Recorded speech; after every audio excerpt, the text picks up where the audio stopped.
let's make sure everything is up and running. And running.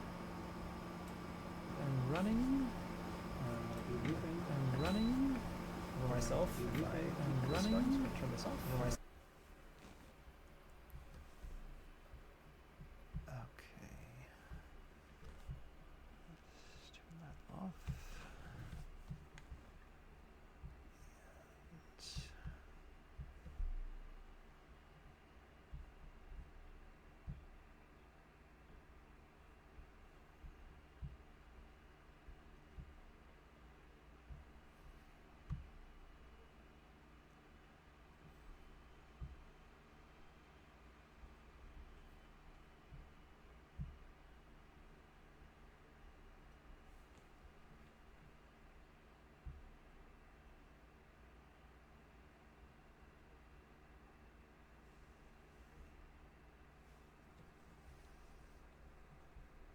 And for some reason this is not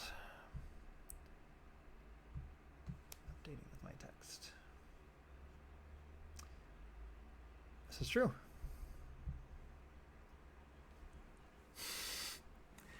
Clock Tower Joe, glad you're here. Okay. Just getting used to Twitch here a bit. It's been a while.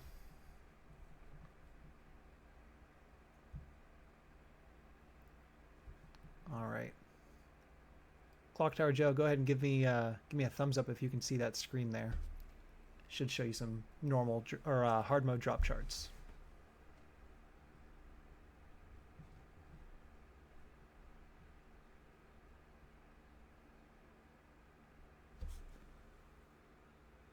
Awesome. Awesome. Thank you. I appreciate you, man. That's awesome.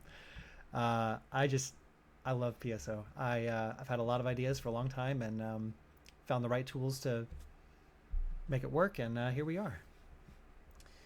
For some reason, my Google Doc is having a bad time with the fonts, so we're just going to dive right into the game. We're going to start making a new character, fresh. I do already have one character on this save file, but I'm not going to touch that. I'm not going to touch the common bank. I'm going to just start with a fresh character, and really any questions anyone has along the way, you know, give me a shout. Otherwise, I'm just going to be kind of casually talking through my experience, some of the quests that I recommend doing from the get-go, and just ultimately, you know, I'm going to have fun with it. But if you have anything that you're specifically looking for or want insight into, just let me know in the comments. All right, let's dive right in. Okay, let's make sure that this. Awesome.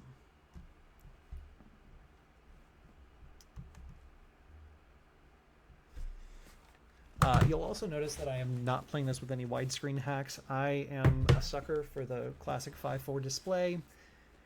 I will mess with widescreen later. I know that it's possible. Matt Swift from the other Ragol.org server has shown me that there is a widescreen that looks really nice. So that is on my laundry list of things to do. And that will come probably in the next week or so, along with some online functionality, making sure that we get this set up properly for anyone who wants to play online.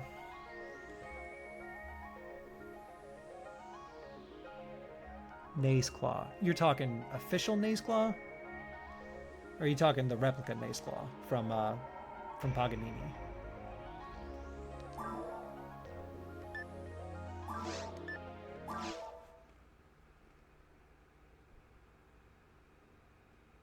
Because I'll tell you, both are on there. The drop table that I had displayed was only hard mode, but I can tell you every single item is on that drop table. Alright, so it's generally my preference to go Raymar. I know that I balanced more of the early equipment. I didn't touch any of the actual character stats, so they're still going to be a little hard to play forces right out the gate, but basically by the time you get to hard mode on any character, it will be much easier to level a force. There's a couple items in hard mode exclusively that are really, really nice for leveling a force right out the gate. Yeah. So Naze Claw does exist. It's an ultimate only drop. Go figure. The rates are considerably better. In fact, I'll just show you right now real quick. Let me move this here. We'll just jam out to some image of a hero while we're doing that. So Naze Claw. So first thing you're going to notice, I'm going to go through this quite a few times, but you'll see there's a ton of tabs that I have available here. So first and foremost, if you're looking for a specific weapon, you can do one of two things. You can click on weapon types, which will take you to, I got to lower this because it's massive. It'll take you to every section's group of weapons. And I generally tried to organize each section by what difficulty it drops in. So if you're looking for ultimate weapons, you know, or what you think is going to be ultimate, there's a good chance it's going to be an ultimate down at the bottom here. So real quick, targets is going to be a huge one for this Romhack. Everything cleaves. Every single weapon of any kind other than a gun. Guns have weird fixed bullet value. I didn't touch the range capabilities on those weapons. I just increased their power or improved their special attack, things like that, right? But for melee, which includes all of the force weapons, right? All force weapons have been dramatically improved, and you're going to love using rods if you're a force. They are double sabers now. They hit 3 targets. And because the weapon was unreduced originally, unreduced special because it only ever hit 1 target, the coding is fixed into the game that even if I increase the number of targets, it will hit as many as I tell it to hit and have unreduced specials. Hey Gary, thanks for hanging out, man. I appreciate you coming in. So Joe, to answer your question about Naze Claw. So we're going to go down to claws here. And we're going to see Naze Claw Real is very strong, right? It hits 4 targets. Most claws only hit 3, which, you know, only 3 versus the original 1. That's kind of nice, right? But 4 targets because it's an Uber. I wanted it to have that Uber feeling. Naze Claw also has Berserk, as intended, no grind, and luck of 90. So if you want to equip this as soon as possible, you don't need to worry about any luck mats, and you'll still get a 100% crit. I'm sorry, not 100% crit. 100 points of crit with your 10 base luck. I kept the attack power the same. I just didn't give it the variance because I felt like it was already a very strong weapon, and I lowered the ATP to 500. Now, you'll notice for anything that requires ATP or MST, if a value is now 500, meaning it's been lowered from what it was previously, there's a really good chance it's a multi-class weapon now. So what we're going to do, now, this second tab here, weapon database, this is in the hex value database. For the most part, almost every single weapon is based on the hex value, so they're going to be kind of clunky and out of order. That's intentional for me being able to code it properly and find things in the list. But what we're going to do is type in Naze. Now, first is going to give you Replica, which does drop as a normal drop in the game instead of just having to spend PDs on it, which, why would you? But you can, and it will drop. The second option is the real one, right? So we can see down here, Naze Claw only drops an ultimate. And you'll see now, it is no longer just Uniworld specific. So you'll see at the very top, we have a laundry list of each of the classes, right? So we see Naze Claw here is now equipable by every female. So if you have a specific female that you want to play as, you can now use Naze Claw on any of them. That's why I made it 500 ATP. So any weapon that is 500 ATP or 500 MST, there's a really good chance it's a multi-class weapon to allow for anyone, even a Phonuero, to be able to equip it. And Joe, I hope that answers your question.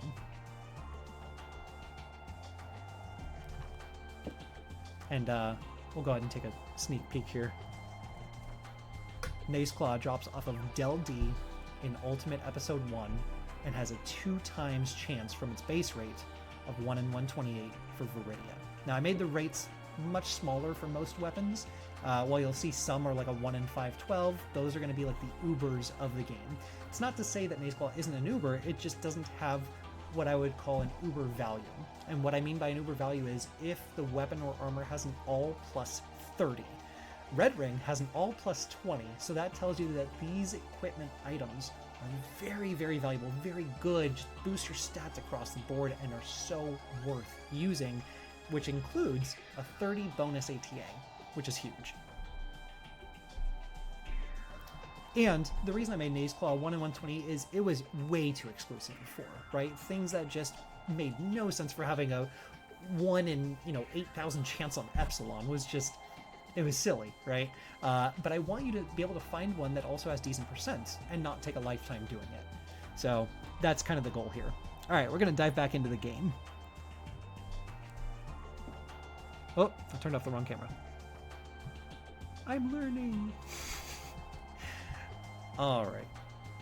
So I'm going to go ahead and start with what I'd say is my sort of guide I've written for myself on what I think is going to be best with the allotted quests that I'm providing. And the ID that I want to be. Now, again, I'm going to go ahead and mention this just one more time. IDs are not really required in this game, so name yourself whatever you want. Go to town, it's fine. But I will say, check the drop tables. I'm going to give the whole chart probably, a week before the game releases. That way everyone can look at all the details I've put into this Google Sheets page. And really decide, do I want to be Greenel for more handguns and rifles? Do I want to be Viridia to get some specialty shots? Do I want to be Skyly because it's going to be easier to get the DB Saber set, right? Things like that. So I'm going to go Greenel because Greenel drops the custom ray gun and the custom barrier at a 2x rate. So that set bonus is going to be huge if you're trying to get through the game quickly. Now, I'm not necessarily trying to get through the game quickly, but I am trying to just play it at a decent rate, right? So I'm going to name myself something to specifically get Greenel. But what I also want to mention about that is I'm including an AR code that is the extended dressing room. So I'm going to recommend this be turned on because extended dressing room gives two things that I think are important. One, it allows you to change your character name, which I don't think is a problem. No one's going to know you any differently online. You're playing the single player most likely. Name yourself whatever you want, right? Also, that way you don't have to name yourself something ridiculous just to get a section ID, right? So I'm going to name myself G, because it's going to net me Greenel. Okay. So later with the extended dressing room, the two things it nets you is the ability to rename yourself whenever you want, and it also gives you the ability to hit auto, to auto change the height and dimensions and color scheme of your character and just have fun with it. Allow yourself to look completely different, something you never would have put together outside of the very first time making your character. That's just fun, right? So I think that is a fun addition. Not a required addition, but a fun addition.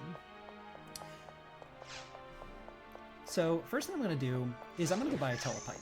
Now, telepipes cost 350 Macedo, so I'm going to sell a couple of mana fluid, all mana fluids. I'm going to sell one mana mate to just be able to buy one telepipe because stuff drops constant. I just sold my frame. What? That was accidental. All right, that's one way to make money. Sell your clothes. Message speed. Alright, so stuff's going to be dropping constantly, and I'm going to constantly have to come back and sell things, which is really good for my wallet. But what else I installed in this is the pallets. So you'll notice I have no pallets. I hit a direction on my right stick and I have no pallets. So I'm going to go ahead and assign my first pallet, and I'll explain more about how anyone who doesn't understand how adding the multiple pallet patches works, I will explain how that works later. For now, I'm just going to go through it and add my stuff to this, so that way I have it available when things are ready. Okay, and I am actually going to use a lot of text on any character that has TP now, because I gave a lot of tech boosting weapons and shields that are going to be actually quite useful for playing purposes. Even if you are not a force. I really wanted to make hybrid classes feel hybrid. I wanted them to feel like intentionally like, yeah, I picked this character because they can also use magic, not just buff themselves. That's kind of boring. I wanted to give a little bit more depth. So there are weapons that you could technically, if you leveled a force first and had a mind bag, had a bunch of extra mind materials for whatever reason, or you had some high level techs or tech boosting gear, they're now any TP class available, not all, but a handful of them, where you could do a level 15 Rafoy on a Raymar and actually have it knock out some Boomas in a single hit if you're just leveling a new character. That's useful, right? It's fun to have unique and variable stuff like that. I think it keeps the game fresh. I forget how I built this palette. Oh, right. So all casting classes now have access to some level of Shifted Evangelon's lore. That does not nullify the Uniworld, though, because Uniworld gets higher level text than she's had in the past. Not by a lot, but some. Thanks, Old School RPGs. Good to see you here, man. remember seeing your name on Reddit, so I appreciate you being here with me. So first thing I'm going to do, I'm actually just going to do battle training, right? Just start off the game with a normal, regular, non-downloaded quest. The reason I'm going to do this is because regular Boomas have a chance to drop weapons, and what we want is to really find a weapon first and foremost, right? Because I have given every difficulty the exact same attribute rates, percents, and weapon patterns. So what that means is all weapon types will be available in Forest 1, if it's a regular common weapon drop, and all specials will be available at a level 4 tier, level 4 tier, which is the highest tier special rate in the game. Now you will still find things with, heat and mind and whatever. It's not the max of the max, but so I'll explain this in just a second. You will find, you see there's a wand. Wand isn't supposed to drop in forest. But let's just pick these two up. And something else I want to mention, look at this, 50 native. And on a cane, and a Raymar can equip it. Now, I made all basic canes, handguns, and sabers 0 required to equip, because I want you to be able to use whatever on a starter character. Now, not whatever, you're not going to equip a sword on a Raymar, but you have more availability to do more things. So let's say I had Foy and Zonde and Bardo level 1. You can see here that the MST is boosted by 50.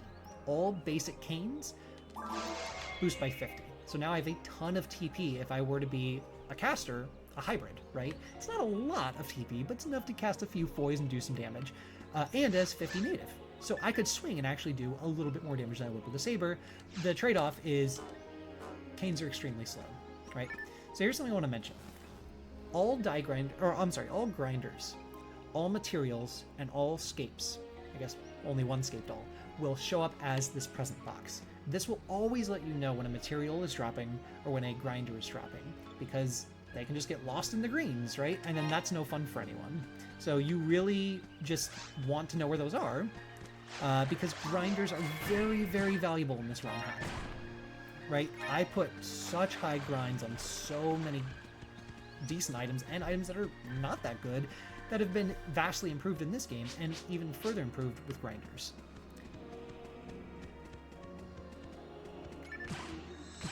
Now, I'm actually going to save as many of my grinders as I can, basically until I get a shot with decent hit, which could be in this room. It's entirely possible I could get something really valuable. Just got a rifle plus 8 with 25 native. Look at that. So now Forest 1 is going to be a bit easier. The game isn't meant to be super slow. It's meant to be pick up, play, and get moving, right? Don't drag your feet, don't have to wait to feed your mag. The game is meant to just keep going, keep the pace moving. I've done a new character, nice, question mark saber. I've done zeroed. I've done a new character in PSO a million times in my life. And it's the same slog over and over and over of, okay, I have no mag. Okay, well, I have to wait to level a mag. Now I have to wait to find a decent weapon. The decent weapon doesn't really come for a long time, right? Yes, Kyrie. We press the button. Overflow grinders after a while. Yeah, so grinders. So two things about grinders. One, you will not have an overflow for a long time. The grind is good. You want a high grind in this game. But I will also mention that I made all materials and all grinders sell for considerably more than they used to. That is because you can stock up on evade and defense materials, and if you're going to chug 30 luck mats and 120 power mats and call it a day, those other mats are going to go by the wayside and be a useless drop. Now, even evade and defense mats will sell for 2,500 MST. Now, in the GameCube version, you lose all your money when you die. I do not have a patch for that. There probably exists. I kind of like it. It adds to the variable of like, well, I would prefer not to die. But you can also sell things like a photon drop. Why would you sell a photon drop? Well, if for whatever reason you don't want to play with the AR codes that allow for gallon shop and spending your PDs, you can still collect PDs and sell them for 10,000 Meseta a piece. Now, the reason I did 10,000 is not an arbitrary number. It is because your dressing room costs 10,000. So to me, I thought, okay, dressing room costs 1 PD. That's fair. And that just seemed like a good idea to me. And I don't think an overflow of Meseta is a bad thing. Oh, 60% native. Let's go. You see, I'm already getting very full on items, and I just started. Like, I can't even keep up with what I've gotten so far. I got 70 AB Slicer. Like, silly. But still, the damage isn't going to be insane at this level, so that 70% is just kind of for fun, right?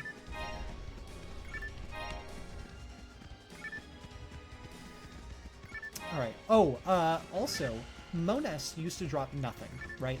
Now Mones will drop units. And while they don't drop rare units, they can drop Might Power, which now gives 15 instead of 5. All of the units across the board have been buffed. This game wants you to be a powerhouse. Now, you'll notice Kyrie talking to me as I'm trying to break boxes. You'll notice that I have a second target, right? So this is because Saber now cleaves. Oh, shots, yes. Okay, so we got some 50s across the board and no hit, but we don't need hit at this level, so that is awesome. Alright, so I need how much ATA to equip that? 4 more. That'll happen.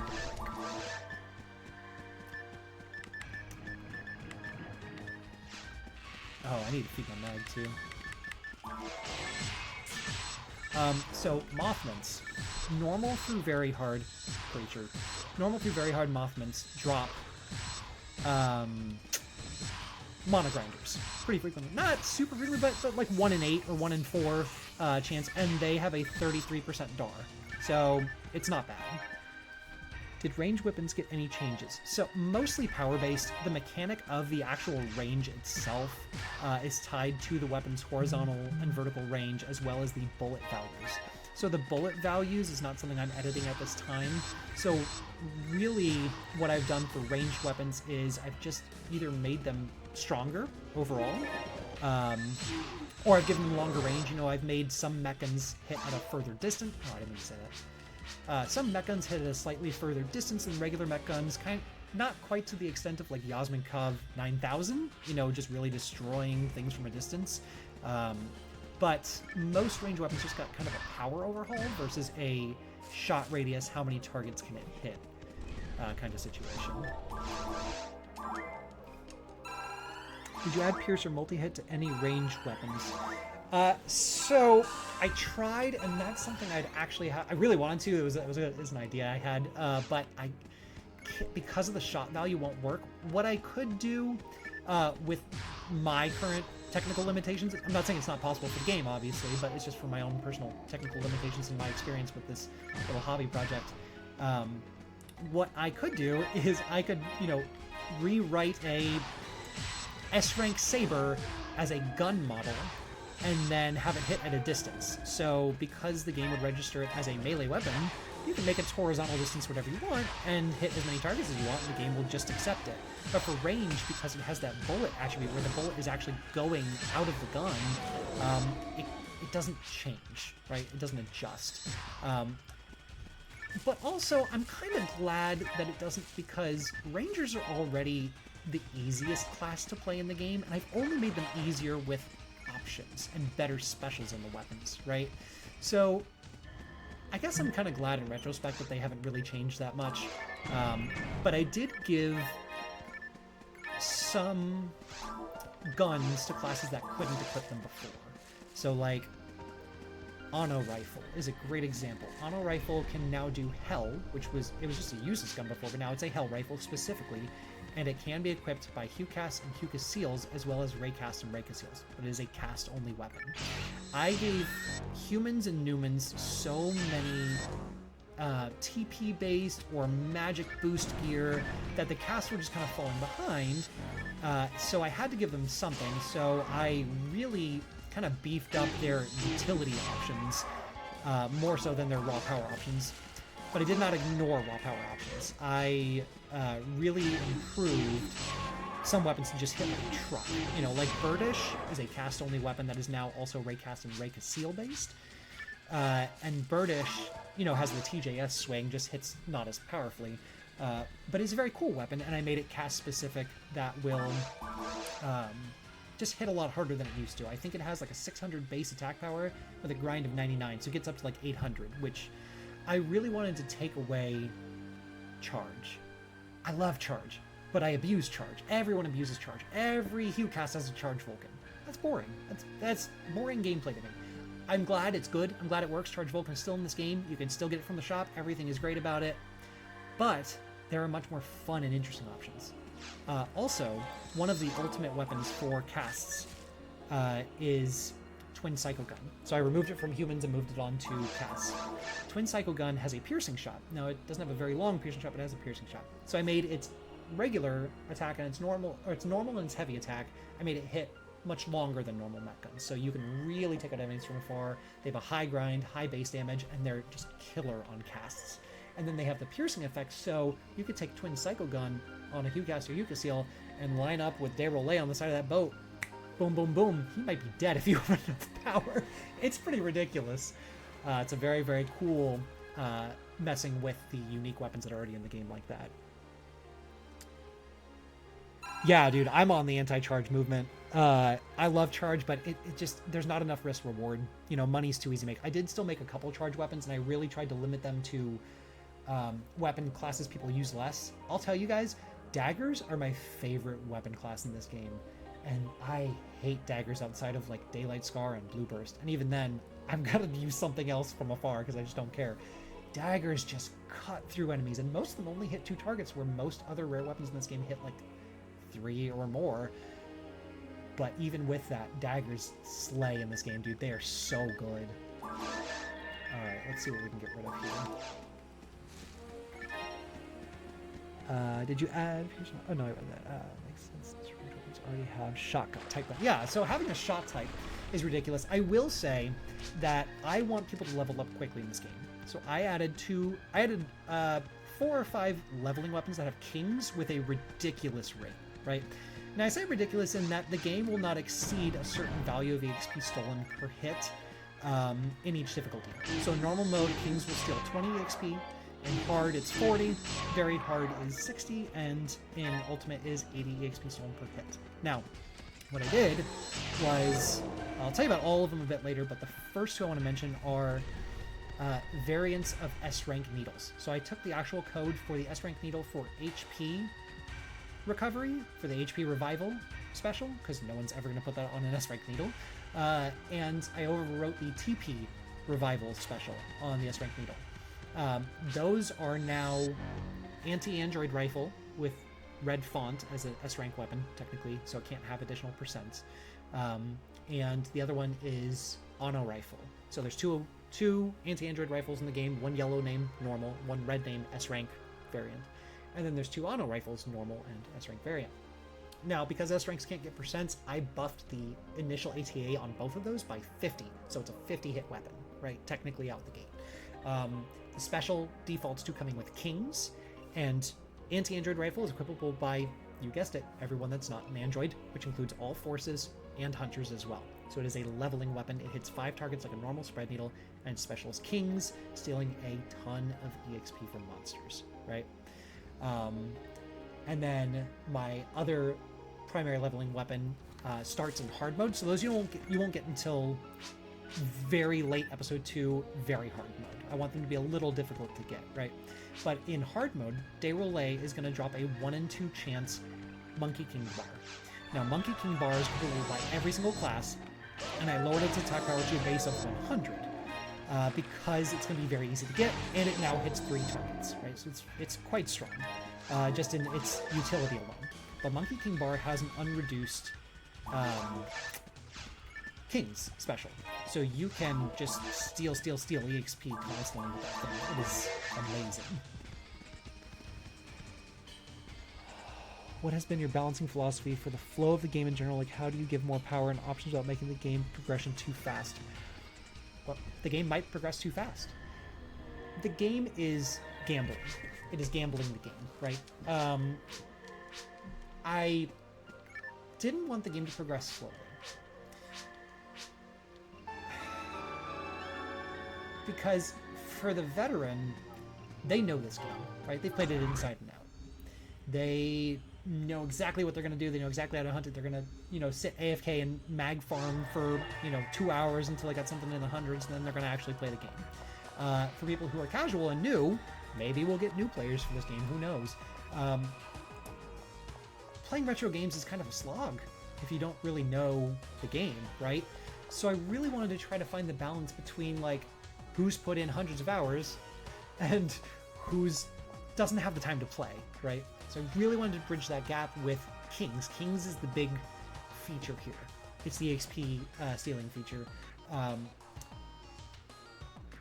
The game will also progress faster than the normal offline version of the GameCube version because I've included download quests. So anyone who can use the AR codes and use the download quests, it's like you're playing online. You're getting your TTF, you're getting your respective tomorrows, you're getting your sweep up operations, and you know, your Phantasmal World quests, you know, all that jazz. But you have to solo.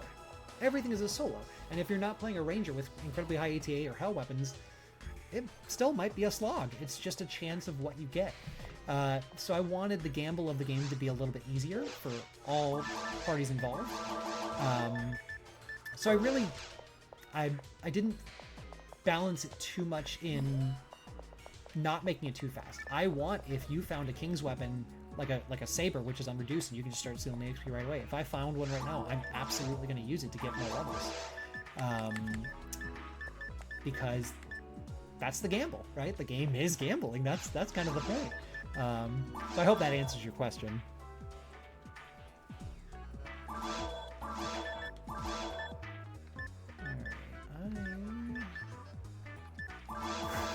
I'm not gonna 30 hit. That's so dumb.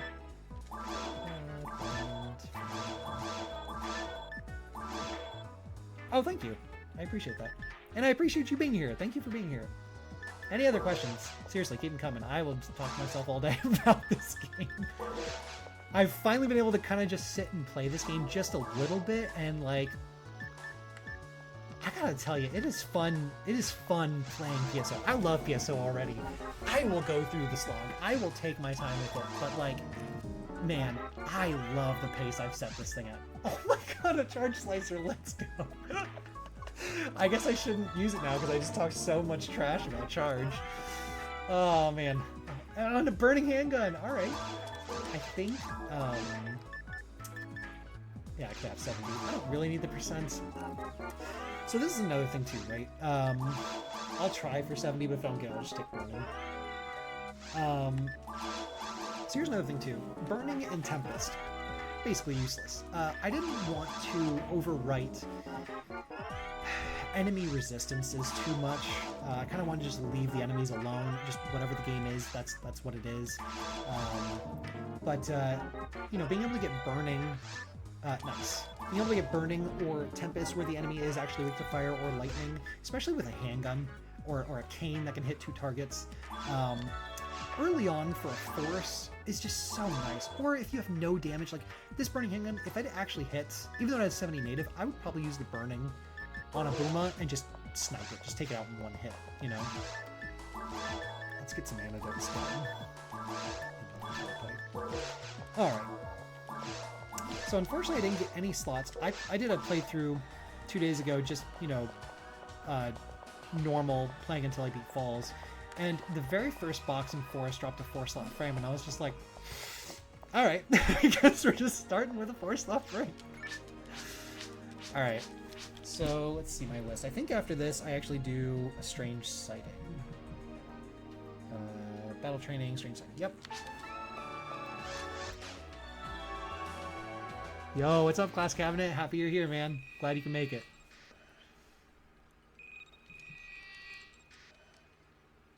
Alright, so for anyone who's familiar with the history of quests available in online PSO, are most items available in both episode 1 and 2. So I tried to keep episode 2 a little bit more of the unique items, interesting utility stuff you wouldn't otherwise see, and I made them just better across the board.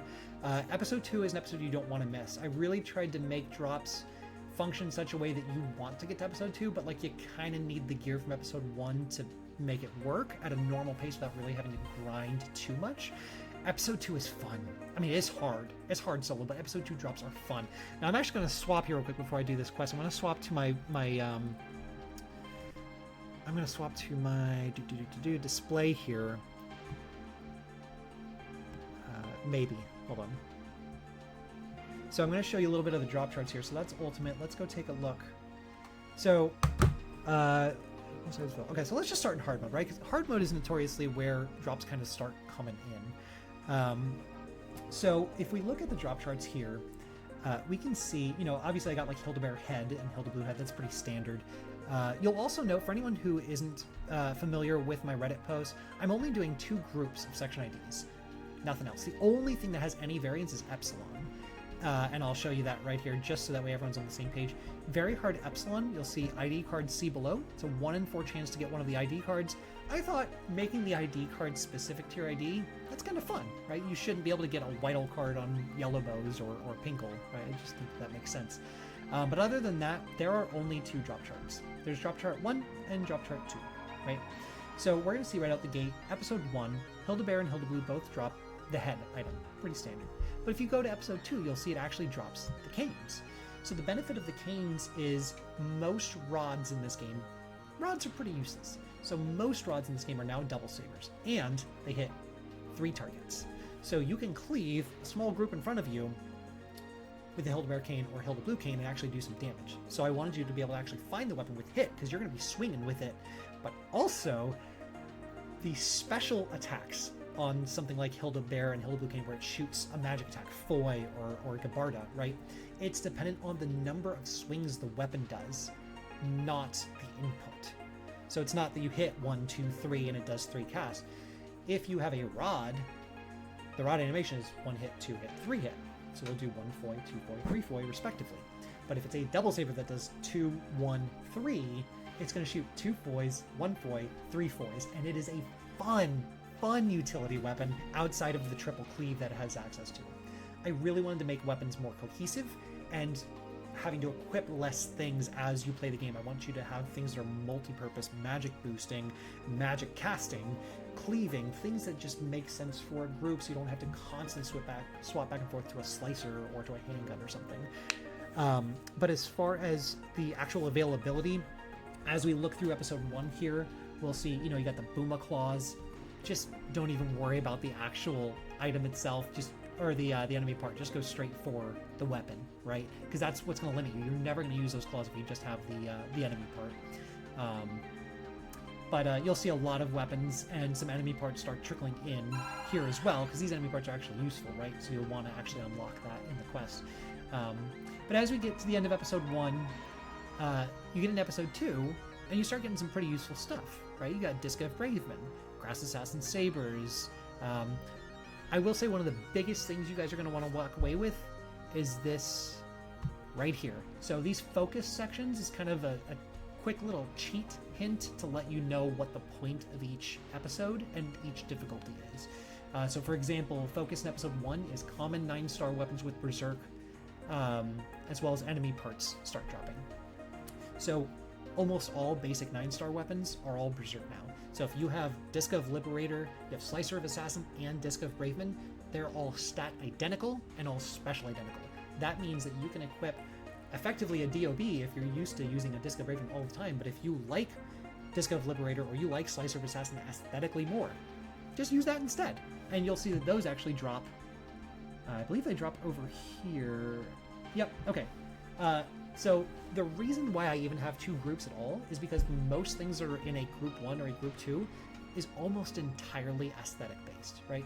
If they're stat identical now, or if you look at like Brionic and Gaybolg are next to each other, Kaladbolg and Durandal are next to each other, there's a really good chance if you check the database, those are stat identical. They do the same special, same attack, same number of targets. It's just, what aesthetic do you want, right? The only difference to this, and I mentioned this on Reddit, but I'll mention it again here, the only difference to this is Poison Lily, Fatsia, and Plantain Leaf. You want one of these weapons if you use TP. Now, Fatsia is all forces. I wouldn't say TP because you can't actually use it on Raymar and Raymarl because ranged options are already too good for them. But Fatsia turning into Plantain Huge Fan is awesome. It has a 0 stat requirement. It boosts MST. It gives raw tech boost, and Hunters can equip it right out the gate. And its special has been vastly improved. You want Plantain Huge Fan in this game. And Plantain Leaf will turn into Plantain Fan, which is a double saber with an amazing special now. It still shoots a projectile, it just works a lot better than it used to. And that is force only, still gives a raw 40 boost, and is just amazing right out the gate. And a huge MST boost as well. It's just there's so many fun weapons in this game. Like, I'm gonna give you guys this whole database, but like a week before the game comes out, because I want you to look at like the databases. I want you to say like, what is this Zanba that gets Zalure? You know, like it hits 14 targets. What is that? I want you to kind of dig into this and really get a feel for what's what. I'll just mention this just since I'm looking at it right now. Dark Flow, Dark Meteor, Dark Bridge, all combo unlocked. Dark Bridge now has a very unique hit animation. It is still a rod animation, but you'll notice that it hits 10 targets, and it has Geist. So the Geist special isn't the way you think. It doesn't just hit the 10 targets around it, however its radius is. I actually set the Geist special on Dark Bridge to match that of Heaven's Punisher. So if you use the special attack on Dark Bridge, it will hit at a much further distance, up to like 12 or 15 targets, and steal TP back. So you could just be using Dark Bridge on a force the whole time, so it is worth using. It's a very, very cool weapon now. I played around with that a lot. I really tried to do different things with it, but I think that Geist, just the TP restore, is just the most force-friendly thing. Plus being able to cleave and hit 10 targets, and it has, you know, insane attack power now. It's just, it's just nice. All right, let's play the game.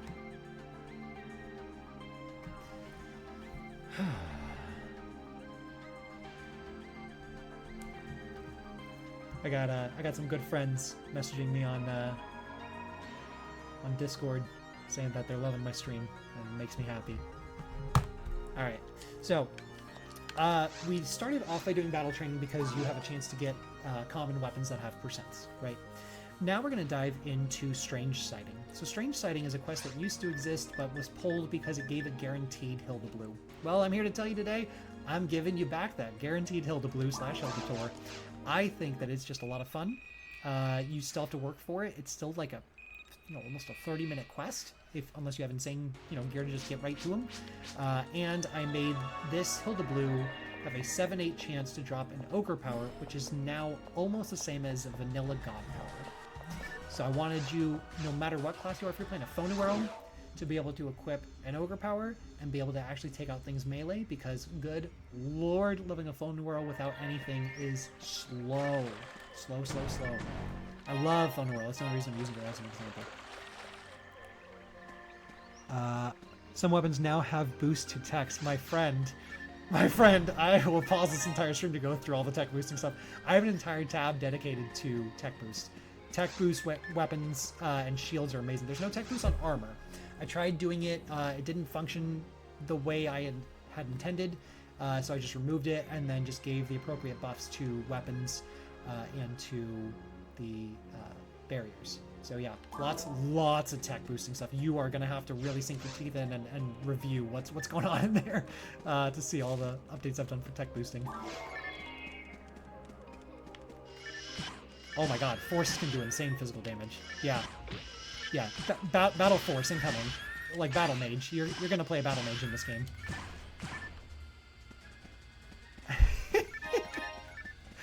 There's too much. There's too much for me to tell you. There's too much. I want to tell you everything. There's just too much. As you guys can tell, this is a hitless weapon, and yes, even though it has 70 native, and that's nice and all, I am focused almost entirely on using the special because burning is amazing against Rappies in Forest 1. Also break every box. Boxes now have a 100% chance to drop something. I pretty greatly improved. I kept Maseda drops about the same, so it's still about 50% chance to drop Maseda. But because box drops are now 0% chance to drop nothing, which means it's 100% chance to drop anything, I made weapons about, I think, like a 20% chance, so weapons will drop much more often now, no matter what ID you are. Nice, 2 slot.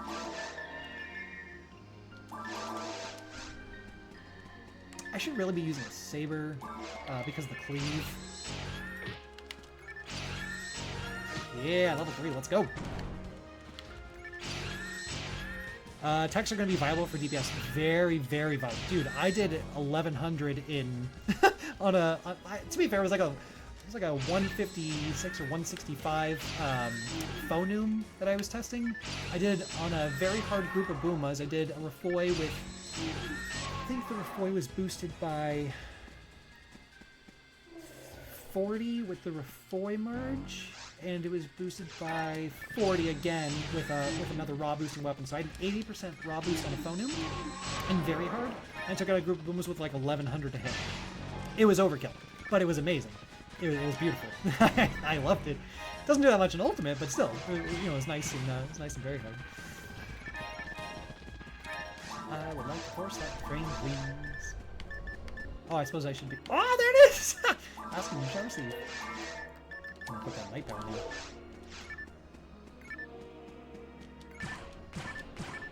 Yeah, man, I really wanted to make forces like a force to be reckoned with. I'm hilarious.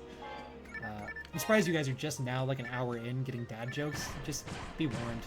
If I do any more streams in the future, it's just gonna happen. I'm sorry. Oh, that gun's nice. I don't have. Oh, I'm sliding away. Oh, let's go. Did you change how the text work mechanically as well? Did you make tech changes purely to the weapons? Yeah. So I didn't change any of the mechanics of the game. I really hope. Yeah. Yeah. So I'm gonna show you guys my other character after a couple runs. It's the exact same character, just because I was, you know, testing. But I'm gonna show you him because I'm gonna actually put a bunch of mind mats on him, because you can do mat reset with the decoction patch in this game. You can get a free decoction, which is a new item created for mat resets. So while you still can't see the mats that you use, you can reset everything. So I'm just going to dump a bunch of mind mats on him and just show you guys, like, even on a Raymar, you could still do viable tech damage while you're leveling. Oh yeah, but seriously though, forces. So canes, basic canes, all basic canes will hit 2 targets. Wands hit 3 targets, and rods hit 3 targets. Also, rods are now double saber animations. So all the basic rods in the game, and even some rare ones, are now double saber animations. I really tried to do away with most of the actual normal rod animation, just because it's not very good. But I didn't want to get rid of it completely, so some weapons just hit like trucks, but are also rods. So with that being said, 60 hit rod. So rods are unreduced specials. So are wands, and so are canes, and whatever. So if you find a rod in Forest 1 that is a question mark with a rest, now you can paralyze 3 enemies right in front of you with melee swings. So it doesn't even matter if you really have hit on it at all, or if you're a melee user at all. If you're worrying about the damage you're doing, you know, you're building a mind mag, you're not going to do damage. Well, you're still going to equip the arrest rod, and you're still going to swing it, because it is now a CC option for forces close range, which is incredible. Oh, dude, rods as double sabers is just the way it should be. It's so good. Oh man, if I do a second stream before I actually release, I'll play a force with a couple pieces of gear that I found from this run or something, and just show you guys, like, kind of out the gate, like as soon as you get your first rod, it's just go time. Nice. I just want to. So, like, utility is the biggest thing. Also, Blizzard is considerably better now, too. So you don't have to just rely on, you know, arrest or paralysis. All special attacks like that, like arrest got a buff in how much it does per level. Blizzard got a huge buff in how much it does per level. Oh, that's shared thing. So, like, Blizzard's actually worth using now. You know, and things like Red Partisan had unreduced freeze before, which, woo! It now has unreduced Blizzard. So, while that's not a huge change, the change to Blizzard being a much higher value is a much more welcome change. Alright, I need to sell this stuff. Have you been using grinders when you're leveling, or is it still worth? So I actually do use grinders. I probably use too many grinders. I actually have had a few points where I've had to go back and farm grinders, which I've also accounted for as well. People are going to want to farm grinders, so I've made them very available throughout normal and moderately available in very hard. In very hard, it's a 1 in 4 chance to get a tri grinder on a oh boy, one of the ruins monsters. Merlin, probably. It's the middle like shark one. Is a 1 in 4. No, it's Arlen, the basic one. So in very hard, you can fight them for a 1 in 4 chance of the Tri-Granger, which is awesome. And then in episode 2, you can fight Dolmomes, the blue squid ones, for a 1 in 4 chance of the Tri-Grangers as well. But in normal mode, I'll show you guys like what I do to farm grinders, and it's not bad. You have to get a little bit of gear, you know, a little bit of, like maybe a hell handgun or something, which will happen pretty quick in this game, most likely. But again, it's just down to chance. But farming grinders, I'm saving them until I can equip a shot that maybe has some hit, because it's going to be incredible. That's what I want to be using. But for now, during this playthrough, I'm just storing them. I know it has hit, but I like the burning, so I'm just going to keep that. But it's going to be so much more fun to actually like see things drop with like percents. Like you're playing the game, it's like, oh, things just drop. Like these percents just 60 hit rod. Like it doesn't have any special, but it's a 60 hit rod. Oh, also, huge thing I want to mention for forces. Forces, all of their basic weapons, so canes, wands, and rods, all boost tech damage out the gate. So it's worth actually equipping them if you're trying to do specific tech damage. So like basic canes will boost the simple attacks, Foy, Zonde, and Bardo. Wands will boost the Gi series, Gifoy, Gizonde, Gibardo. And rods, as strong as they are, also boost raw attacks by 20%. So all of them giving that 20% boost is just huge. So if you are playing a Phantasy and you have a basic cane equipped, you're going to get 50 MST equipped right out the gate from any 3 of those weapon types. So you get boost damage, a boost to the amount of TP you have from level 1, and they'll have a boost by an extra 20% bonus to the simple attacks. So Phantasy having 30% by default, plus the extra 20, 50% with a Foy right out the gate. That's not bad. Yeah, the percent is a big one because, so that's the thing too, right? Every single difficulty has this level of percent drop. So that means if you actually find like a charge sword, you know, the green caliber one, funny, the green tier basic sword, you find a charge sword that has like 70 hit, you can just use that for the rest of the game because all of the weapons in the game have the same drop tables, so the same chance to get charge or percents or hit or whatever, no matter what difficulty you're in. And if you find a charged sword with 70 hit that you want to carry to the end, you can now grind it all the way up to the raw power of the yellow tier caliber. That way, aesthetically, use whatever weapon you want. That's your preference, right? So I really wanted to make every single weapon that was a common weapon viable to match up to its final tier variant. I'll store that for now. 6 more ATE.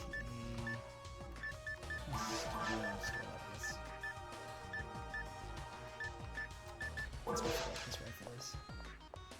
Yeah, I didn't want to slow anyone down, and I also don't have a way to do like, you know, like Athenia is amazing with weapon skins, right? I don't have that option in this game, so working with that limitation, I had to just make the gear accessible at any level if you want that color, right?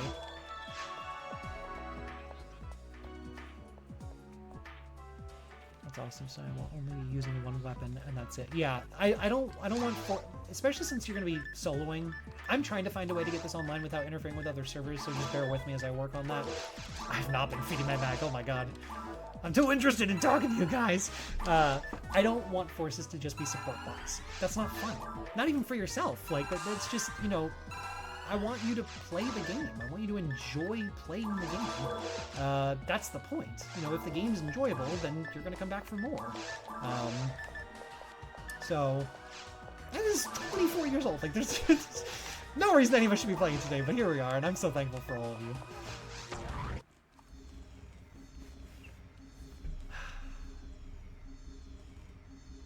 Honestly, I'm having a good time. I want to do this all the time. Alright, so yeah, taking out these Mones in the beginning. The reason I do this quest also not only the guaranteed Hilda Blue, but these Mones spawning in Forest 1 is really nice for them having a chance of dropping Night Powers, which is just so useful just trying to get through the content. You know, I'm only level 3 still, and I'm doing like 20 more damage per shot than I should be. Come on.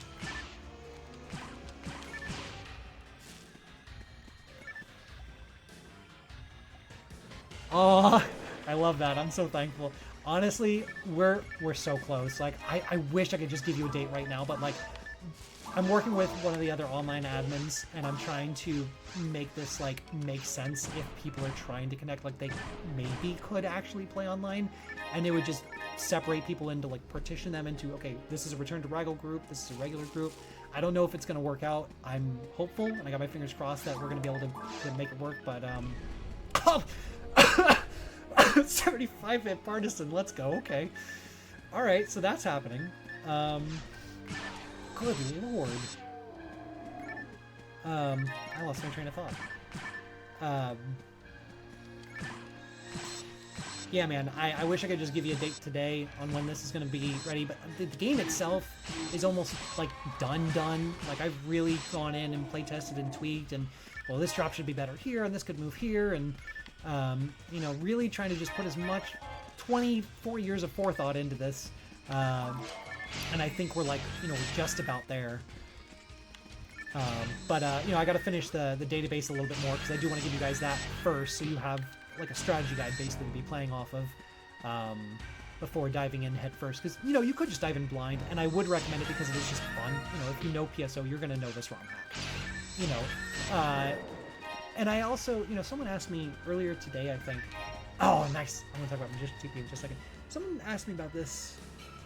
Yeah, no, I know, and it's basically done. I'm just trying to get the final like online functionality working, because people are going to try to take it online, and I don't want this to interfere with like Shithack or Silverent or even, you know, Ragol, Matt's server. You know, I don't want legit.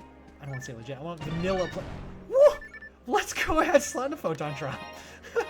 I don't want vanilla players to see you swinging with a rod and hitting 3 targets, doing double saber. Like, that's not fun for them. You know, even though this is very fun for us. I just don't want to interfere with their gameplay, so I really got to just tailor-make that experience and make sure that it works or separates the groups accordingly, and then we'll be ready for the release.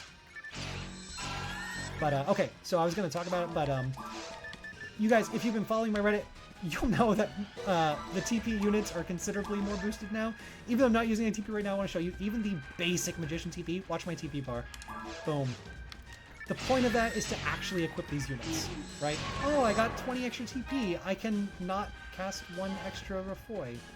What? Like, what? Why limit it so much? So I made each one boost by 100, 200, 300, and 450 for God TP. So if you get a God TP early and you want to pop it onto a level 1 force, go to town, my friend. Ow, Rappy mod.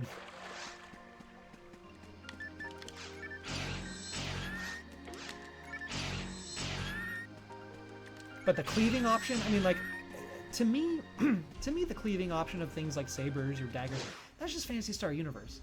It's already in the series. Why shouldn't I be able to hit multiple targets with a weapon if they're close enough? You know, I'm not gonna make something ridiculous, you know, like 10 targets for a saber, but I might have made it ridiculous for 10 targets for some sabers. You just have to check the database.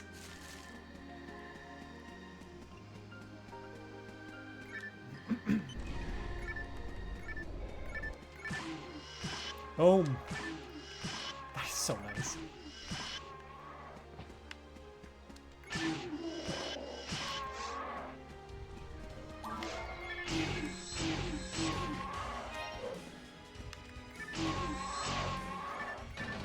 Nice. Oh, yes, I do want this. Oh.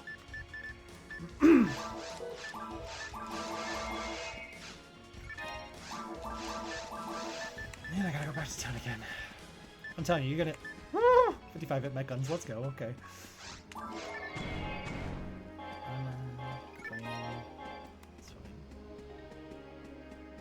CNG special, did you increase their accuracy? I'm even being very inaccurate. So sacrificial specials still hit the same, but things like Arrest, Blizzard, those will hit at a much higher rate. So I believe I raised Arrest to 93 or 96 value, where it was like a cap of 80 in the past.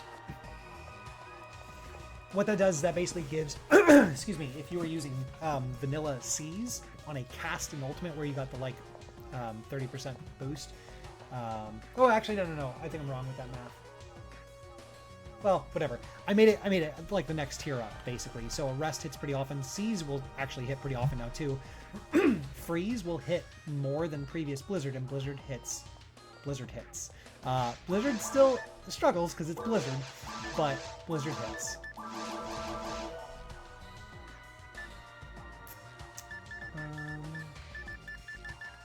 Shot. Still not enough ETA. Mech gun. Some of those. Handgun. Phantasy. Oh, store that.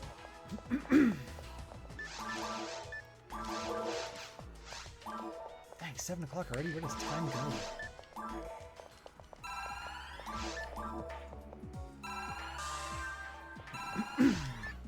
Also, all mag leveling except for the basic mag has been vastly improved. You want to feed, monomates to a mag that really gets no points from it because it's trying to only get antidotes. Feed monomates to it. It'll work now. Doesn't work amazing if it had like none before, but like it'll still work okay. Same with dimates, trimates, fluids, everything across the board. Mag feeding is just so much less of a pain.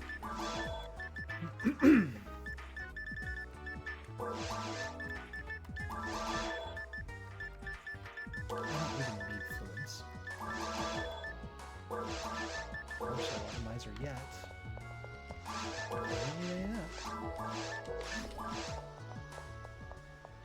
Did you add Shared Bank into this mod? I did. Shared Bank is a default. I will have 2 options of downloading this game. One will be the files if you want to patch your own game, which will still come with all of the patches I've gotten from PSO Palace already, so you won't even have to touch PSO Palace. You'll just drop my PSO v3.dol into it, which I'll explain. The documentation has everything, and I'll probably make a video for it and the whole 9 yards if you want to patch it yourself. I'm gonna release it built in already as a pre-built ROM if I can, assuming there's no legal issues there. As long as I can do that and everything works, you'll have a link for just direct download. And I'm also going to mess with widescreen, the really clean widescreen hack. If I can get that and then get it patched to this game and everything works just fine, I'll have that as an available option built in too. But for Shared Bank, you can see this is just the bank I've been working in today. If I hold R, you'll notice my Meseta goes up, and all the items I've gotten from my other character that I was just casually playing through. Demon's Buster with 85 hit, just casually found. Disco Liberator that has Berserk with 55 native and 55 hit. Like, those are things you can just find. I could take this King's Handgun right now and just go gain some easy levels. I'm not gonna, because I want to show you, a legit character. But anyway, the point is, Shared Bank is built in, mag feed timer is built in, rare drop indicator is built in. What else? There's a few other things built in.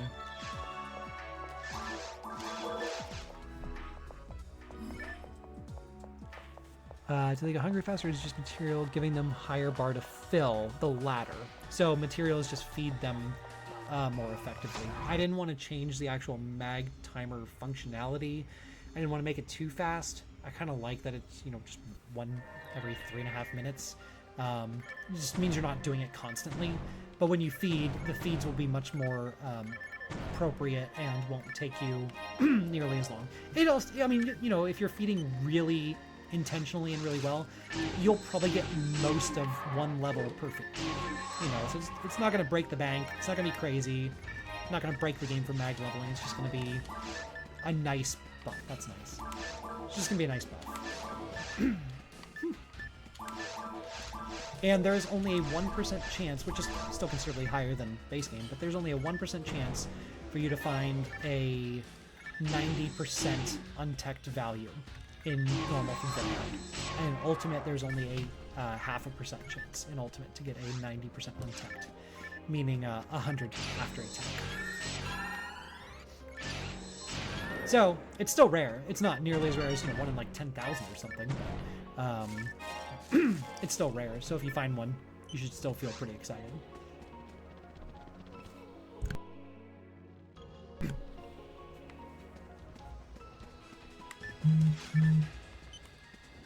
Woo! Them bears.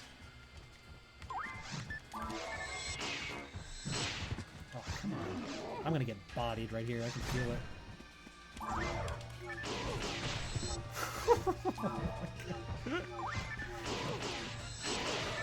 Yep, there goes the camera. Come on. Why am I being moved? Can you make owl rappies? I have no idea about making owl rappies. Sorry. I don't mean to ignore you. I literally don't know how to answer that. Hi, friend. Thanks for joining. Happy to have you here.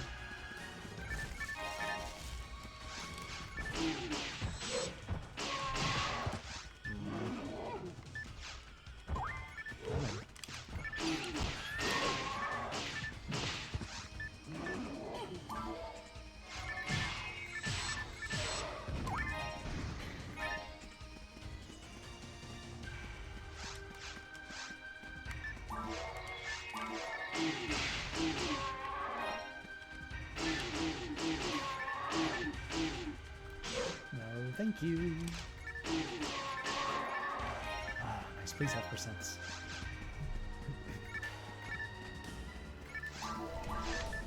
Oh, 60 native. All right, let's go.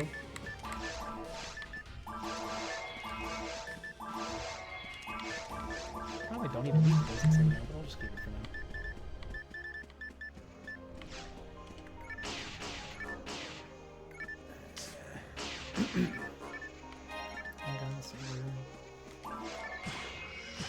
Nice. Yeah, that burning early on, that's pretty nice. I'm not even gonna lie, I'm pretty happy about that.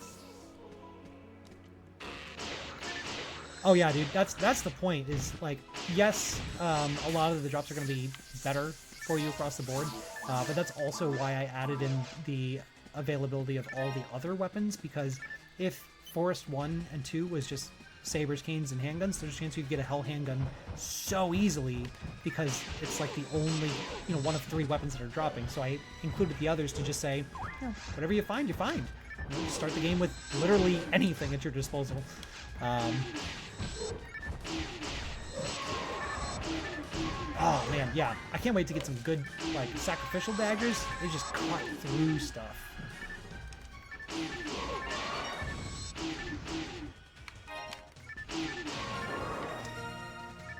Can you make weapons with 100% stat and all? No. So there is still the limitation of 3 to a weapon. So if hit's on there, that's one of them. If it's a sealed J sword, the unsealing is one of them. So the core mechanics of the game still exist natively.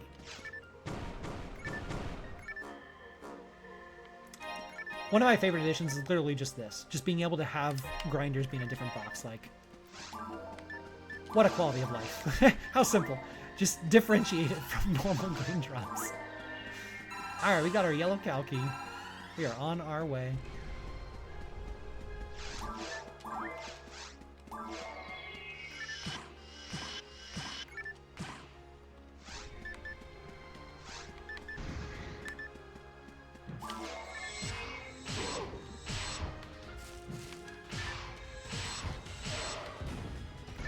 Woo! No thanks.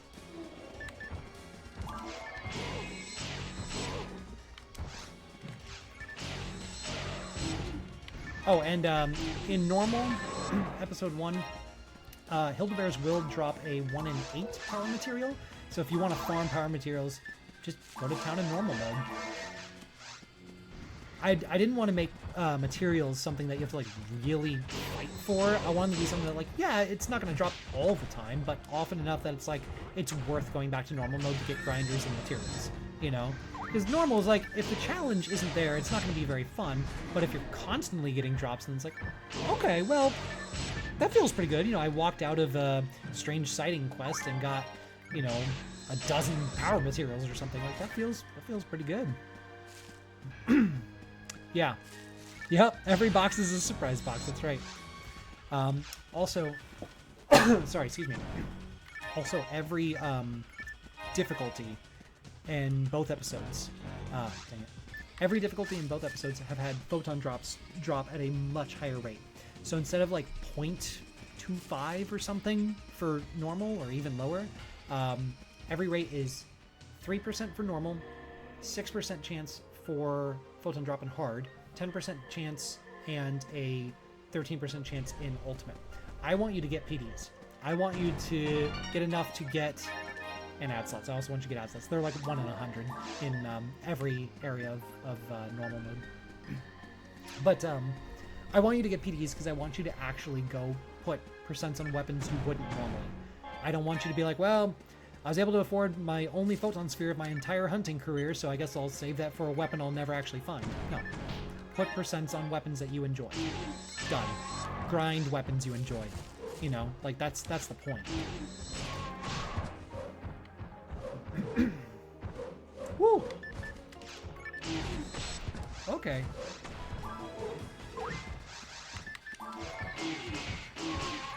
Yeah. You're still gonna get walloped by bears in the beginning, though. Just gotta heal through it. No! Ah, come on, sucker punching me. Alright, there we go. We got power material, monomate. It's time to go back again. I'd say that's probably the only downside, is there's too many items. You're just constantly getting items, so it's like, I want to pick these up because I need money. I want to sell them. I don't want to spend my material. I don't want to spend my grinders yet. That's the downside. Is literally you make too much. You find too much stuff. It's the only problem. My most recent character is 100 raycast, and I found exactly one ad slot in that time. Seeing them drop is such a fantastic sight. Yeah, man. Fighting for ad slots, like having to go to episode 2, Redria Lilies for ad slots is just like, what? Why? If you want to make episode 2 playable, don't hide slots behind it. Like, whoa, I did not mean to open that one first.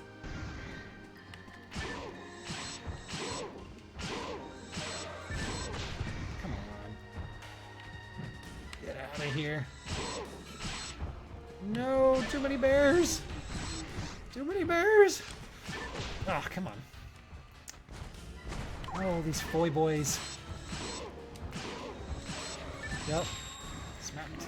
Alright, so something I'll mention is I also have the custom palette add-on. So even when I go to my subset of items, the Photon Blast doesn't appear.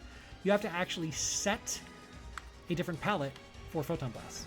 This is so that way you don't have to worry about accidentally doing a Photon Blast when you're trying to just cast Shifta. And that's a huge added bonus. I can't play without it anymore. That's not true, but I prefer to not play without it. Wop. Ah, nice.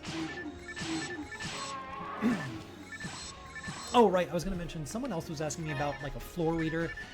I can't do a floor reader yet, but I'm also kind of glad I can't because I don't want you to just be like, well, I'm just not going to pick that weapon up because it's burning special, you know. That's boring. I don't care about that. Like, if you see a question mark item, I want you to pick it up and be like, I wonder what this could be, you know. Like that's kind of the feeling of classic PSO, in my opinion, is that like sense of like, what could it be, or a rare drop that you're not used to my drop tails. So now, you know, Booma drops a rare drop, and you're like, I can't equip it. I gotta go tech it and figure out what it is. Like, I'm curious, you know. Yes, you could just reference my chart, but like, you don't know my drop tables yet, you know, and that's fun. That's interesting. At least to me, it's interesting to me. So now we're at Calci, so now you can start to see the actual difference of feeding. So I'm gonna keep going antidote. You're just gonna see it gives more than normal. I'm gonna give monomate. Not gonna give a lot, but it's gonna give more than it did in the past. So again, not breaking the bank with really making big changes here. I would say stick to mag feeding. That makes the most sense for how it was intended, right? If you just fed nothing but antidotes for your range mag, just keep feeding antidotes. Antiparalysis for your mind mag, just keep it the same. Keep it consistent. That's going to be your best bet to get the fastest feeds out of it. I'll tech the wand. Doesn't really matter. Probably not going to make a force yet, but I'll tech it.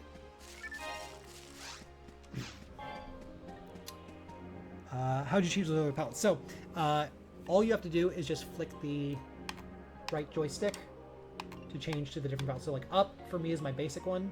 Left is my basic skills.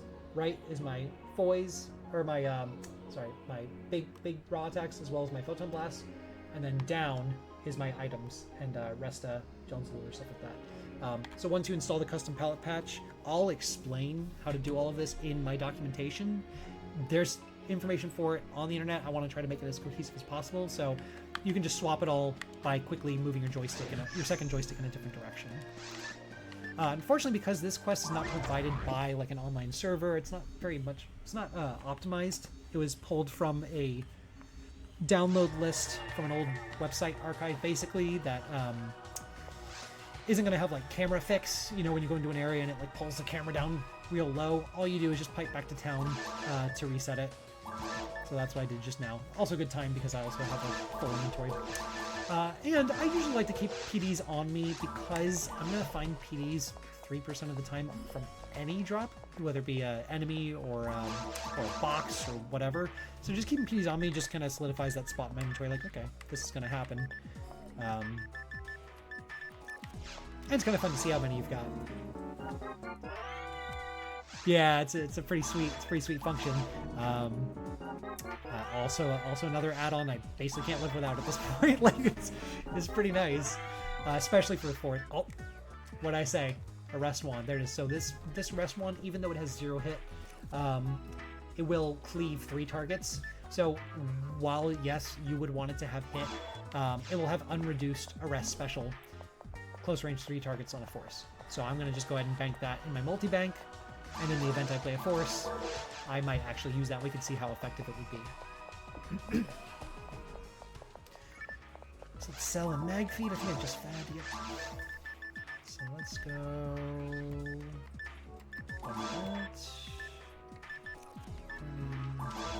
Rifle. Oh, I can equip the shot. Let's go. Okay. All right. Well, I'm just gonna get rid of that. And Yep. And yeah, PDs will, again, I mentioned this earlier, but PDs will sell for 10,000 a piece now. So if you need money, if you die and lose all your Meseta, you can sell a PD. If you're waiting for Gallon Shop, save them. Don't spend it. Pick up materials you don't plan on using and just do those instead. Alright, so we're actually just going to bank like this, and this, and this, and just use that shot for a bit. You know what? Let's go ahead and just throw the grinders on it, because I don't have a lot of grinders, but I will have more than +7. Let's see. Alright, so +17. That's pretty good. It's almost as strong as my basic saber. It has higher native. So let's go. Is it possible to maybe increase inventory space or storage space that beyond what we're able to do? I don't know if it's impossible. It's outside of my scope personally. So for now, we're just sticking to the 30. I would love to separate weapons and armor and equips. Like anything that you actually have equipped on you. I wish I could separate that from your base inventory. But as it stands today, that is outside of my ability. That's a great idea.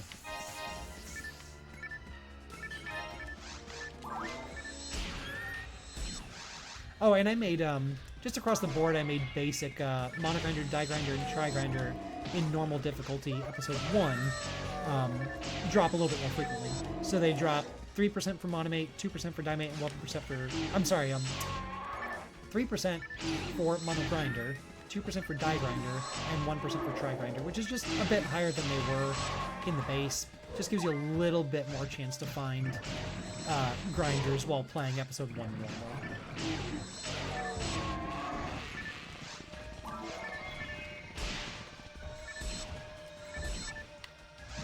Nope.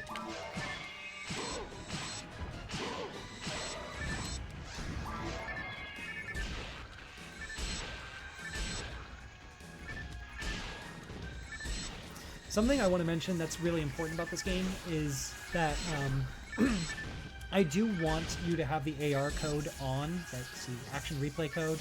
I do want you to have that on, and I'll include a list of all my, the cheats that I use in my game to just make it a little bit more cohesive.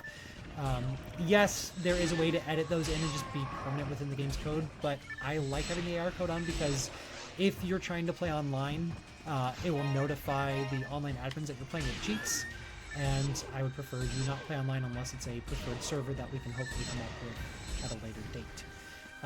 So with that being said, the point is to have some codes on, and one of those is Dark Falls and Overflow will actually drop their items. And I made Dark Falls and Overflow both drop a Devil Battle at the end of normal difficulty. Devil Battle was useless in the base game and now gives the previous God Battle of 20% attack speed. So if you're used to the GameCube version God Battle, then you're going to want to equip Devil Battle as soon as possible at the end of normal mode, basically. So as soon as you beat Falls, there's a 7-8 chance you're going to get that Devil Battle, and you'll be able to have the previous God Battle speed of 20% bonus before you even start hard. And I think that's just a quality of life thing that makes sense to not be as slow for the rest of the game. With that being said, God Battle now is 40% like Heavenly Battle or V101 in Blue Burst. I like that attack speed. I think it's a great attack speed, and I think that anyone who plays Blue Burst has a hard time coming back to the GameCube version because it's just so much slower, even with God Battle. So I just think it's a quality of life improvement based on what else already exists. I'm just trying to get up to that level.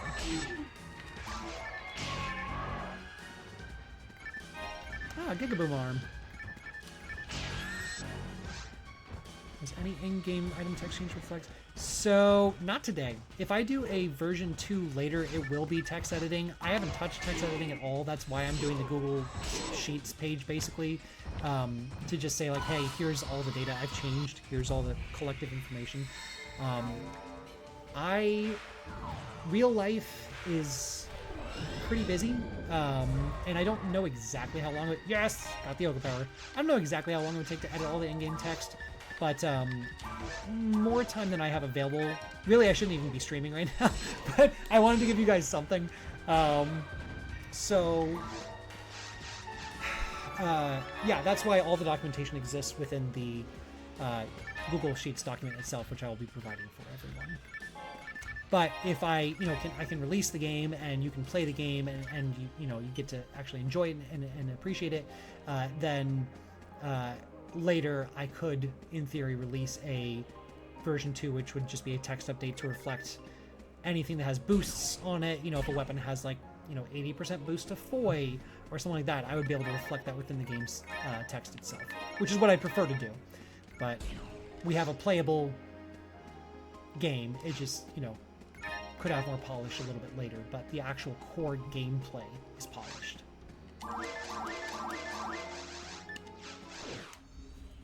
Yeah, and I'll for anyone who hasn't been here since the beginning of the stream, I'll show the documentation again in a little bit as soon as I complete this quest, just to give you a quick overview idea. There's a lot of tabs. I'm not going to go through each one, but we'll look a little bit at drop charts. We can look at class overview, general databases of weapons and frames and things like that, units, and then we'll look at tech boosting items. That's one of my favorite categories. I think that's so interesting, the tech boosting sets. So we got our Ogre Power, and as we see here, Ogre Power boosts by 40, which is massive. Please note that God Power now boosts by 70, so it's not like Ogre Power just outclasses God Power and is not worth using God Power. God Power is going to have you hitting much, much harder once you find it. Oh, also, enemy parts sell for 10,000 apiece.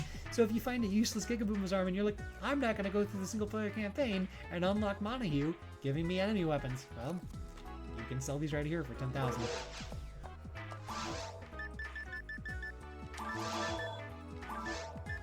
And honestly,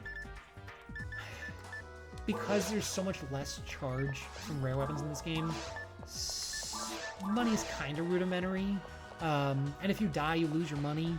So, I don't really have any quarrels with boosting things to sell for much more. You want to have money to feed your mag early on. I think that that's fair.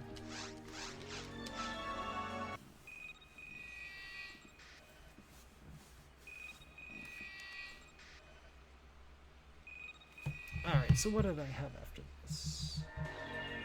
So now, MA4C. So it's a pretty lengthy route for me to go.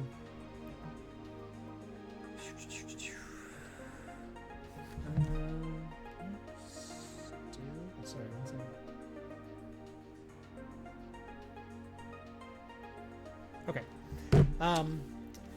It's a pretty long route for me to keep going. Obviously, we're just kind of casually finding gear right now. Yeah, you're maxed out money by ultimate anyways. Yeah, absolutely. Like there's, and now you have 2 banks. So are you maxed out in ultimate? Probably still. Let me show you guys a real quick look at what I'm thinking for the quests that are going to be available. So as far as download quests go, there's a few here provided by other developers. Well, all of them are provided by other developers. I haven't made any quests. But like some other devs have made things like Story Flag Fixer. If you are playing a single player campaign like I'm doing right now, and if I were to do something like, if I were to do TTF, it's the boss rush quest, you beat all the bosses, whatever. It does 2 things. First thing it does is it checks the box that says you beat Dark Falls, so now you can just save, exit, and go to the next difficulty. However, second thing it does is it says you've already entered caves and you beat De Relais. So now when you beat the dragon and you try to go back and talk to Principal, he's like, I got nothing for you. I got nothing to say. And you can't get into caves. So you would have to run this quest here, Story Flag Fixer, exit, go back and talk to Principal Tyrell after beating Dragon, and then you will be able to get into caves normally. So it just unchecks that hidden flag in the background. So something like that is required for this ROM hack because you will get locked out of general playthrough content otherwise. And then the episode 2 one, I heard if you just do 5.5 test VR Temple 5, it will reset the VR section appropriately if you've cleared bosses before playing through that normally. I've also provided the lab, which if anyone is not familiar with the lab, is an amazing quest for adding hit percent to enemy parts. You can also change any weapon from like, a basic sword all the way up to a caliber and keep its percents for the cost of a single PD, things like that. So the developers behind this quest are amazing for giving us quality of life.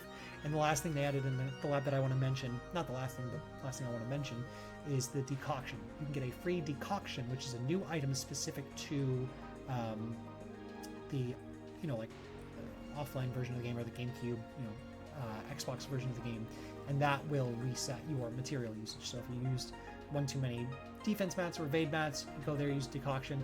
It won't take away your HP and TP mat usage because those, never interfere with any other stats. But it will reset all of your power, evade, mind, defense material, and luck materials. So that's quite nice. And of course, Gallon Shop, East and West Tower to unlock the events in Paganini to add percents to your weapon or add special stats ranks.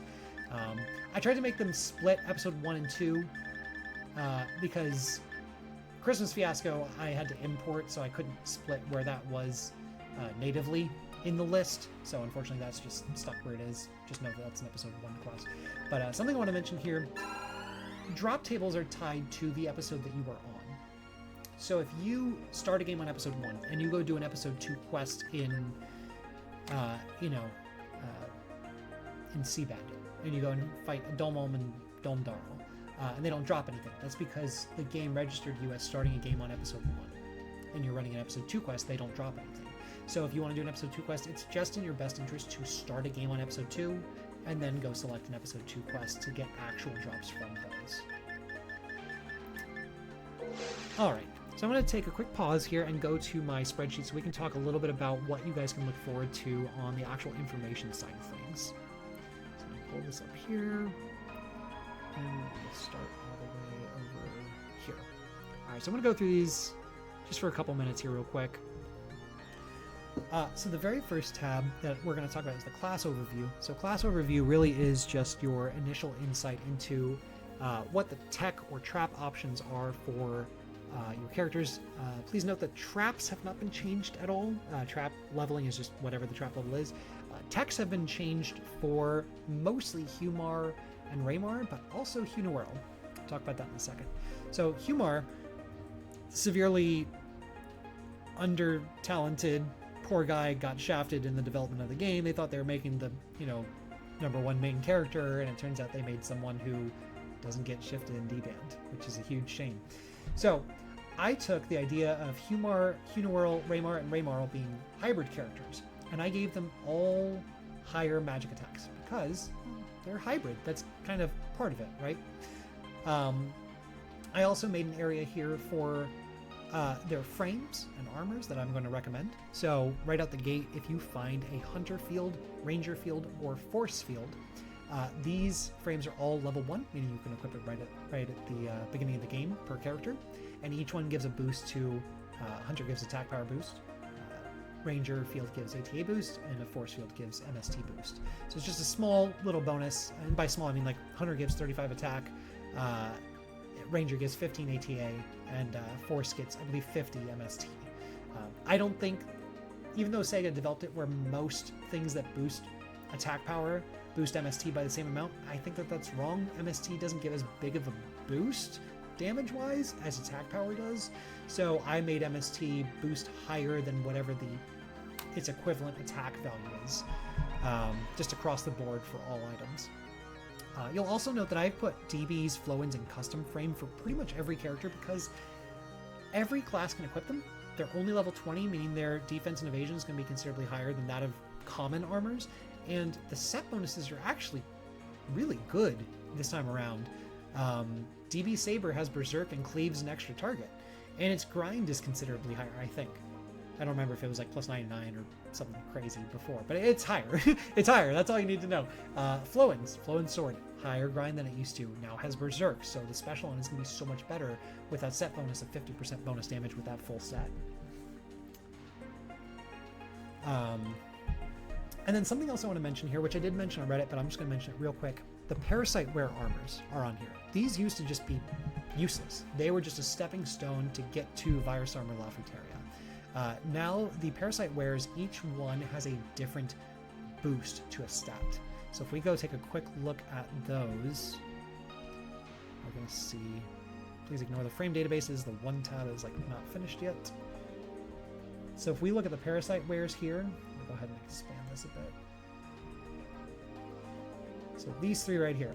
So in order, they require 1, 2, and 3 parasitic cell type Ds to get those armors. They all have identical stats across the board, except for the stat plus that they get. So we're going to see here that the very first one only requires 1 parasitic cell type D, and is best used on forces, or if you want your Humar, or Raymar, or otherwise to equip it and get an MST boost because you like doing hybrid magic damage, there's a free MST of 85.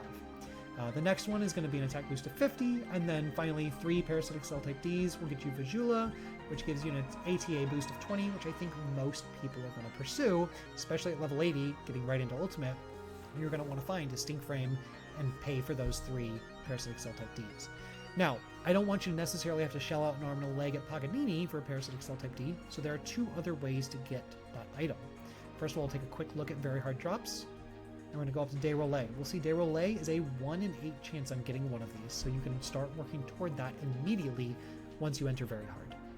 And then we will also see the Parasitic Cell Type D if we go to our Tools page, because it is a tool. So anything highlighted in blue is going to say that it drops from an Easter egg. Anything highlighted in green says that it drops from a Christmas present. I'll have notes on that throughout the whole thing. This is nothing you have to memorize. If it's white, it means it still drops in Easter egg or Christmas present or otherwise if the other ones are checked that way, but it means it's actually on the drop chart. So if you wanted to go find magic water instead of just finding it in an Easter egg or paying for it at Paganini, you can find it in the hard drop table. Same with Parasitic Cell Type D on Very Hard. So it is available on Day Relay, and it is available within a Christmas present. So from there, that's kind of just a real quick overview of the class page, and of course, basic barriers that I'm recommending. And then the last thing being the ultimate weapon. So ultimate weapons are now tailored to that class only. If you see Humar Demolition Comet, unfortunately, Humar is the only one that can equip it. It is a unique weapon to him. Same with Heart of Poom. Now, Heart of Poom was already Hunor only. It's kind of, I don't want to say lazy on my part, but it just kind of already fit the bill of her aesthetic, and it hits like 4 targets and is daggers instead of claws, so it's awesome. Now this is a unique one. I'm not going to go through each character, but this is the last one I'm going to talk on. Hucast being Zanba S rank. So it's an S rank sword that has been reskinned with a Zanba, and it is the Zalur sword. So it has a Zalur special. It has an S rank special built into it. Any S-rank weapon that I've included in this game as an actual normal drop is going to come with bonus 50 ATA over its original development, its original build of the weapon. That way it's always considered a 50 hit version of the weapon. The reason I did an S-rank weapon for HuCast is because, I'll show Phonum in a sec. The reason that I did HuCast as an S-rank weapon is because S-rank weapons can't get percents, and HuCast was already such a powerhouse. I didn't want it to just completely outclass ever playing a Huka Seal, which gets Meteor Cudgel, and it hits 4 targets. So a double saber that can still Blizzard, so it's not the best special, but Blizzard is vastly improved, and Blizzard's actually really good in Ultimate Mines with the cast getting a 30% bonus to Blizzard, and their less resistance to freeze. So we'll go down to Phonum. Where is he? There he is. Okay, so Phonum's ultimate weapon is the Soul Banish. Now, the thing about Phonum is, in a similar bracket to HuCast, Phonum is very strong. Phonum gets a 30% boost to Gi and Rotex, and that just outclasses other forces right out the gate. I gave him Soul Banish because it's his melee OP weapon. You can just take out enemies in a cleaving sweep, 12 at a time, with this extended range Soul Banish. The thing about Soul Banish is it has a built-in low-level Medjed as the special. There's 2 reasons I did that. One, I left the special alone because it's hard-coded and I can't uncode it. The second reason I chose this weapon as it is because I felt like if Phonum had Arrest or Blizzard or Sacrificial or something like that, that would just be too ridiculous. You would literally never unequip it, right? Also, because he gets the Gi boost, I will say, Phonum, I chose an ultimate weapon that you're not going to like as much because I didn't give it a tech boost. There's so many good and unique tech boosting weapons, but because he has that 30% Gi and Raw already, I didn't give Soul Banish a tech boost because I wanted it to be the melee option if you want to cleave things. Also, there's the Soul of Steel quest with ult, and like Soul is in the name, and I was like, okay, it's in the PSL lore, so he's kind of like the HuCast of forces. So that's kind of how I thought about it. I played around with a few other ideas. Soul Banish just fit the best. So that's where I'm at with that. Okay, so that's the character pages. Real quick, we'll talk a little bit about each of the drop charts. So first thing we'll note is, I mentioned this earlier, but I'll mention it again. I have these little focus areas in the top corners of each episode.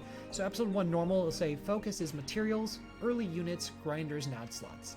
The point is to start your journey here, right? Just start collecting. And then as soon as you beat episode 1, you could go into hard mode, and most people will, but I'm going to recommend playing a little bit of episode 2. Play after beating episode 1 normal for easier materials and grinders, chance of getting event drops from boxes, which I'll explain in just a second, a few armors worth hunting. So on the rares like Hilda Blue and Nar Lily, I put the set bonus armors because I want you to seek those out. Those are important. You want them early, and that's why I'm providing them early as the only rare drops you can find that early in the game, right? That's the point. They're intentional. Set bonuses are very good, and I made a Greenel specifically for the custom frame bonus because it tanks. It's so good. Custom Ray with the set bonus ends up with the same base power as like Heaven Striker from Blue Burst if you grind it all the way. Like, it's a commitment weapon, but like if you find a good one, you wear that set and you're committed to it, it is worth it.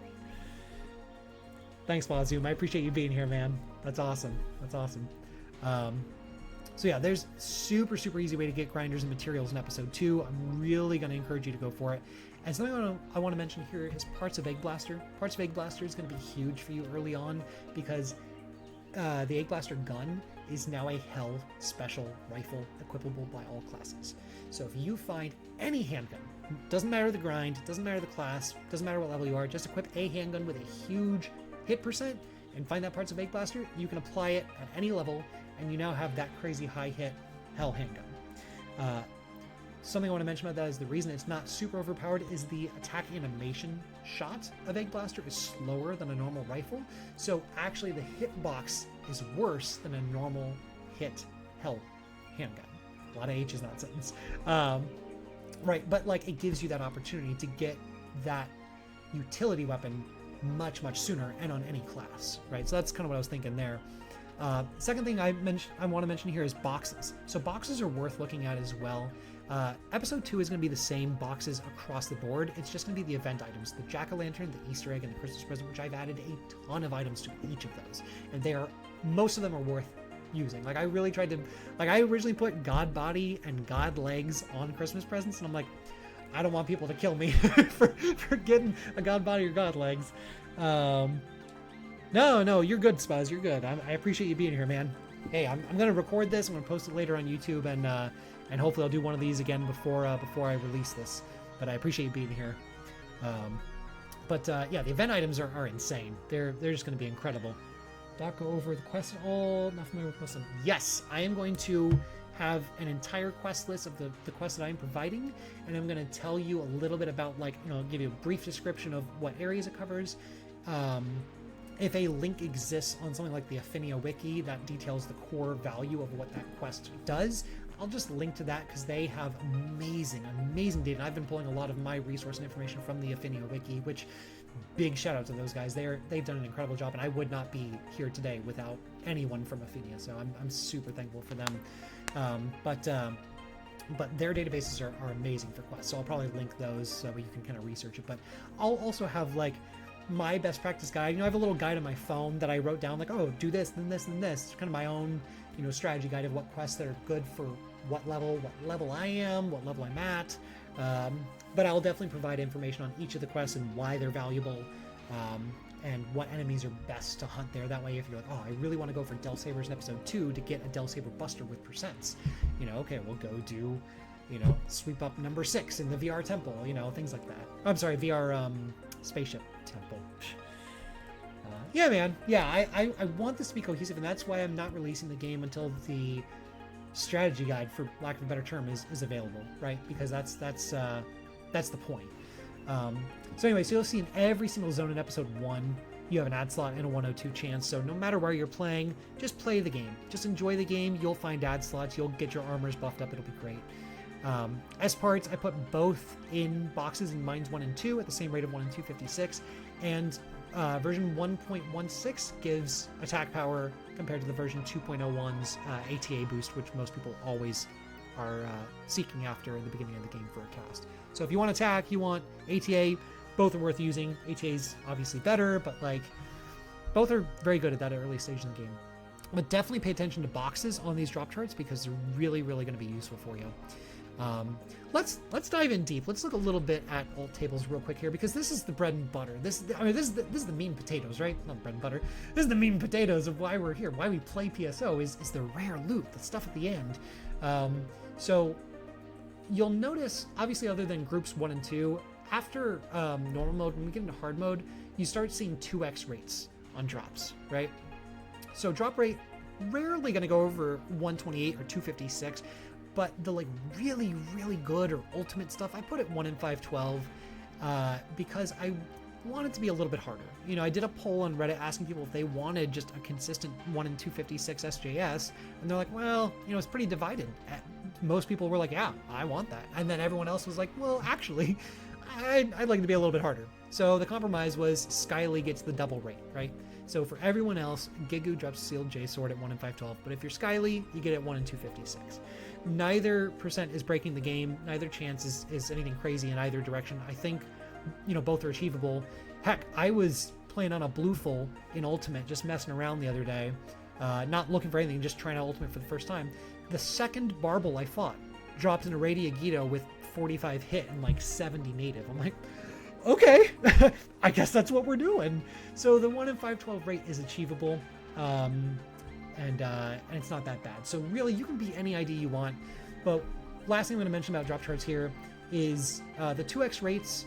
You only get 1 + 1 per difficulty. What I mean by that is in hard, every ID is only going to get 1 item that they get a 2x rate on.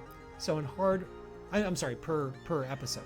So in episode 1, Ragrappy, Whitel has a 2x chance, 1 in 32 to get Rappy's fan. Whitel also has in episode 2 a 1 in 32 chance to get Florence Frame, right?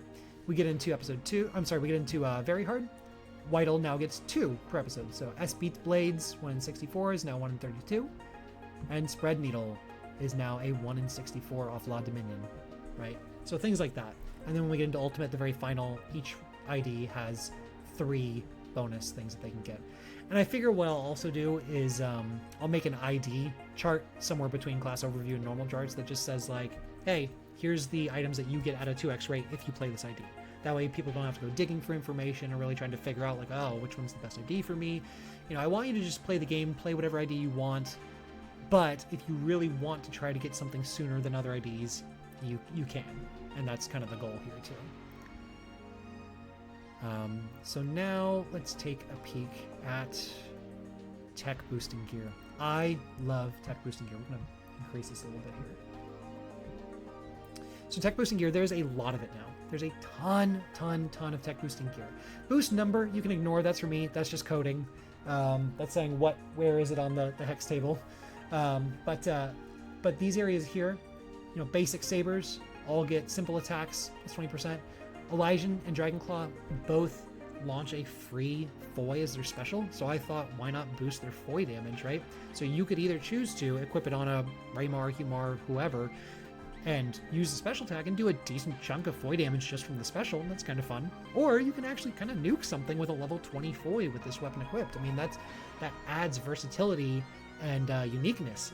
It adds more options to that weapon, right? Technical Crozer does a free Barda attack, so boost its Barda. Delsaber's Buster's description says has a lightning special attack. Even though that's no longer the case, I decided to boost Zonde because nothing else had a boost of Zonde in my list yet, and also it was in the description, so now it does actually have a bonus lightning attack, you know, things like that. What else? Oh, so I love simple techs, and I think they are incredibly underused. So there's also increased text. So actually, here's the thing.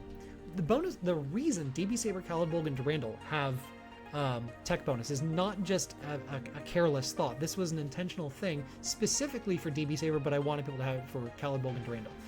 DB Saber gets a set bonus of 50% bonus attack power when equipped with DB's armor and DB shield, which are now all class equipable. So no matter what class you're playing, you can equip all 3 of those. And you can get that huge 50% bonus to DB Saber with a high grind, with a Berserk special hitting 2 targets. So you can be a battle mage as early as the beginning of very hard mode, right? With that set. If you're a Fonuero and you got that 30% bonus to simple text, you now have a 50 with a Berserk cleaving saber equipped. I think that's fun, right? That adds versatility, that adds a little bit more uniqueness to that weapon and to that set. And temporarily, because you're going to find better stuff. That's just what's best for now. It's not just going to be immediately outclassed by, you know, a charged Disca and charged Vulcans, right? It might, but, you know, these are going to be good in the meantime. And you'll see I gave a bunch of other items, you know, unique stuff. One of the most unique things I gave was, where is it? It was like 13? This, right here. Okay. So the Agito series was basically useless, and I was planning to just remove them. Fomars are going to be crying tears of happiness. Dude, I love Fomar. I love Fomar so much, so I am super happy you said that. The Agito series is very interesting now. So Agito 75 is a Hell Saber that hits, or a Hell Katana that hits 3 targets. So Agito 75 by itself, even without transferring to a Rodi Agito, is awesome. Right, and a Rodi Agito is a katana that also hits 3 targets, and its special still shoots a piercing line through enemies. The other 3 Agitos not mentioned here will do Burning, Blizzard, and Tempest.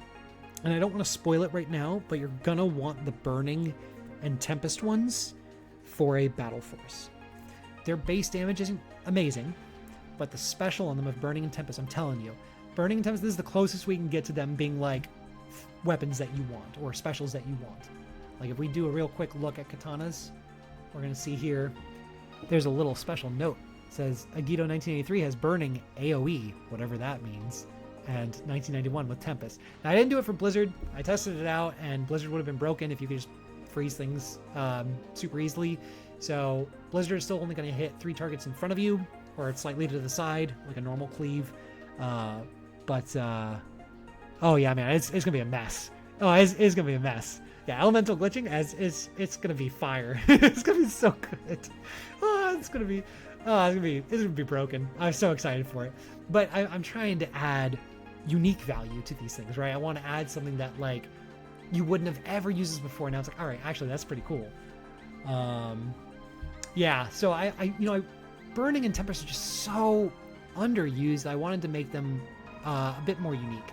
So those are the only 2 weapons that have this unique special. And I will mention all of the Agito series, as well as all of the you know how Floens and DBs have like a million of them, right? So I made a different special for each of them. Elemental glitching mean. Suppose you want to answer that for me.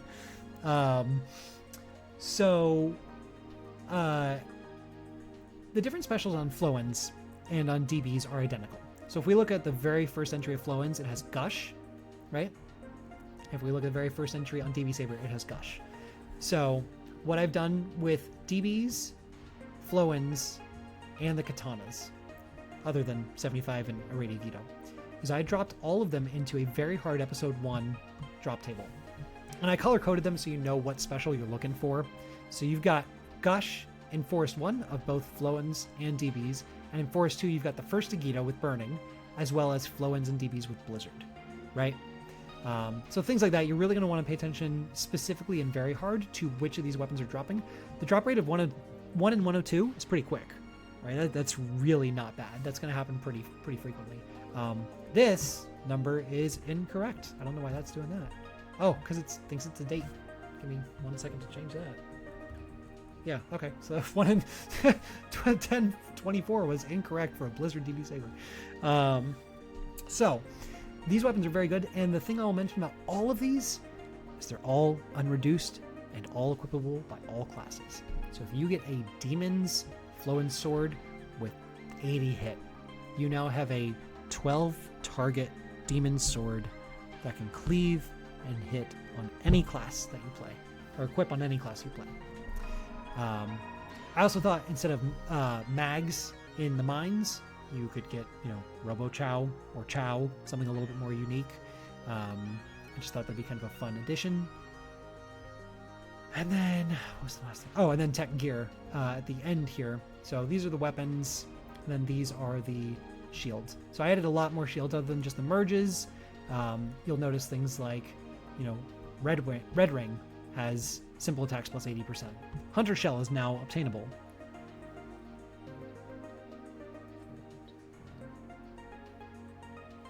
Yeah, Volop, it's going to be a massive Volop. It's just going to destroy Volop. Like one swing kill if you hit. It's going to be pretty silly. I added weapons, shield, copper, gold, and copper, silver, and gold to the database. They were already there. I just added them to the drop charts. Also, earlier I was talking about the set bonuses of Custom Ray, DB Saber, and Floens.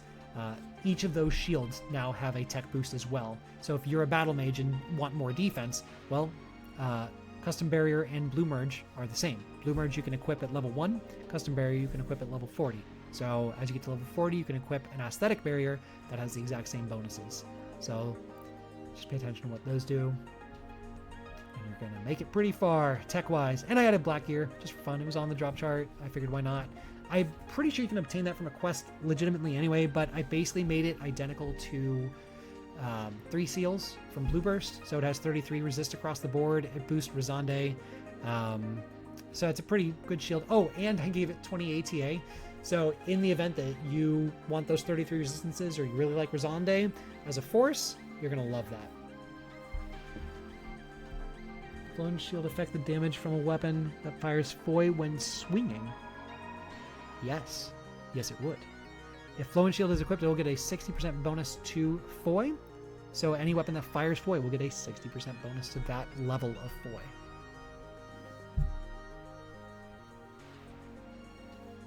All right. So I wasn't planning on mentioning this right now, but I will go ahead and walk you guys through this. You'll notice in every single box drop difficulty that episode 2 is always Jack-O-Lantern, Easter egg, and Christmas present. Just as you go up, it gets better in rates, right? It just gets easier to get them. So we're going to talk about all of the event drops in episode 2 event items. Now these are only obtainable in episode 2, which is, I hid them here because I want episode 2 to be something that you end up in at the end of the game, right? I don't want people to just avoid episode 2 because episode 1's easier. I want you to really, play it. I want you to enjoy it. Jack-O-Lanterns are the easiest to get. That means that it's going to have the easiest drops. So you're going to get a bunch of mag cells, most with the same rates, but some are going to be a little bit easier, like Kit of Mark III and Master System. You can also get a level 0 Chow or Robo Chow. Now, these mags will level as fast as any of the rarest mags possible, which is amazing for points, which means you can get 200 in power, 200 dex, 200 mind, like just feeding one item the entire time. However, you will never have any Photon Blast, and that's the trade-off, right? It's a leveling mag that really allows you to get the full stat in that direction. And hidden here is a 1% drop chance at a Photon Sphere. I added Photon Spheres to all 3 of the event drops. Jack-o'-lanterns, Christmas presents, and Easter eggs, because I want you to boost your gear. I want you to enjoy boosting your gear. I don't want you to feel limited by how many PVs you have. But it's not easy. I mean, it's 1%. It's going to take you a while. Hopefully. Easter eggs is a lot of the Easter egg type weapons. I tried to stick to this same theme. So I wanted people to be able to get weapons that are unique and interesting, a chance at some tools and event items. Now, all of these weapons have been improved. Every single one of them cleaves. Every weapon I have in the game that's not a fixed bullet value cleaves. So saber, daggers, partisan, everything hits multiple targets.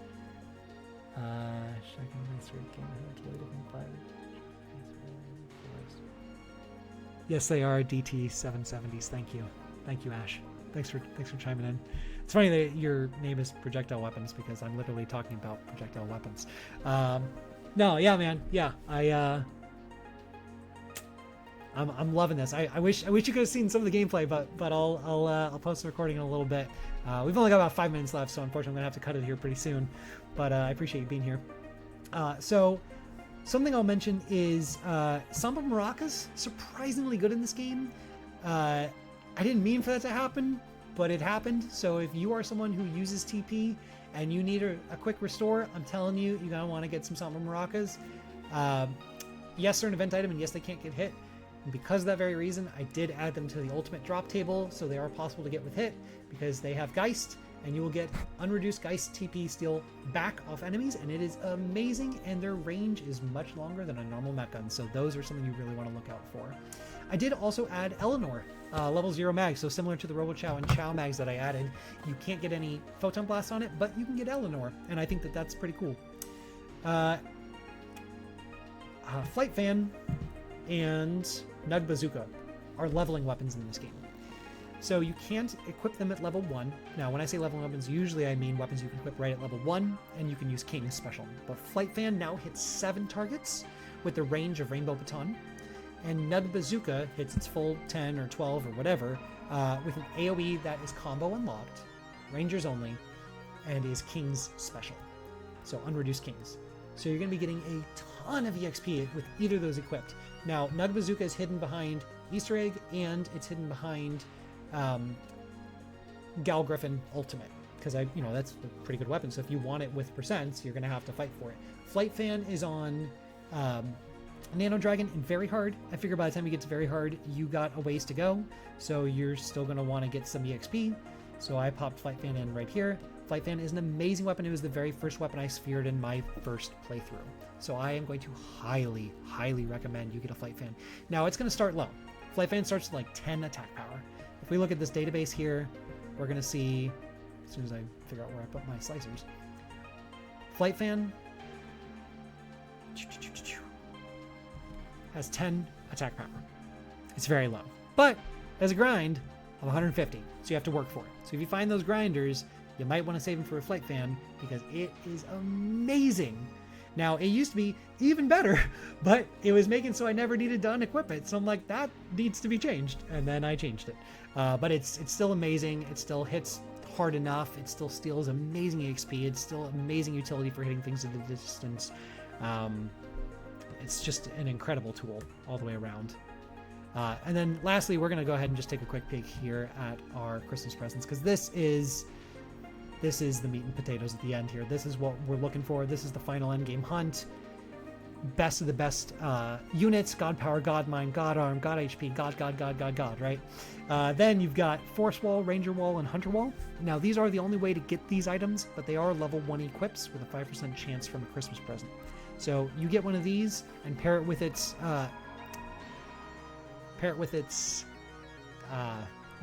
frame equivalent, you're going to get a huge boost to MST, ATA, or attack power, respectively.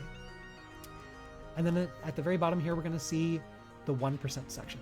So a 1% chance in a Christmas present to get any of these items. Red mech gun are just reskinned S-rank mech guns built in with demons. So you can get demons mech guns from a Christmas present, equipable on all classes. Varista is a Zalur handgun, equipable on all classes. And Twin Brand is a Zalur twin saber for all classes. So I really wanted to give episode 2 casts the ability to not drown by not having Zalur against things like Del Depth and Del Biter, because those are not fun monsters to fight. So that is a lot of talking. That is a lot of database. That is, grinders don't boost the percent of tech boost. That is correct. Grinders do not boost the percent of tech boost in weapons. It is just the raw damage. So, as much as I would have loved to get further than level 6, that is as far as we're able to get in 2 hours. There's a lot of information to go over, and I appreciate you guys sticking with me. I know it was a lot of spreadsheet and business basically, but there's so much that's changed that's so hard to just show you in just playing the game right now. You just kind of have to experience the drops as they come, because most of my focus... Thanks so much, Old School RPGs. I appreciate you, man. I really appreciate you being here and sticking through this and asking me good questions, man. I really appreciate that.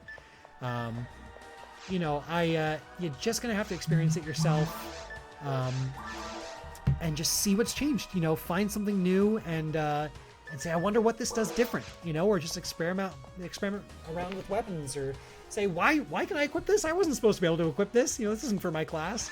It's just fun. It's fun finding new things. Oh, by the way, I actually found 99 photon drops in my other character who's like level 60. I haven't spent any yet, but I found 99 up to my playthrough of like level 60. So that is a legit number. I was saving all these TP materials and mine materials for a future force. I'm thinking about just spending them on them and just seeing what happens.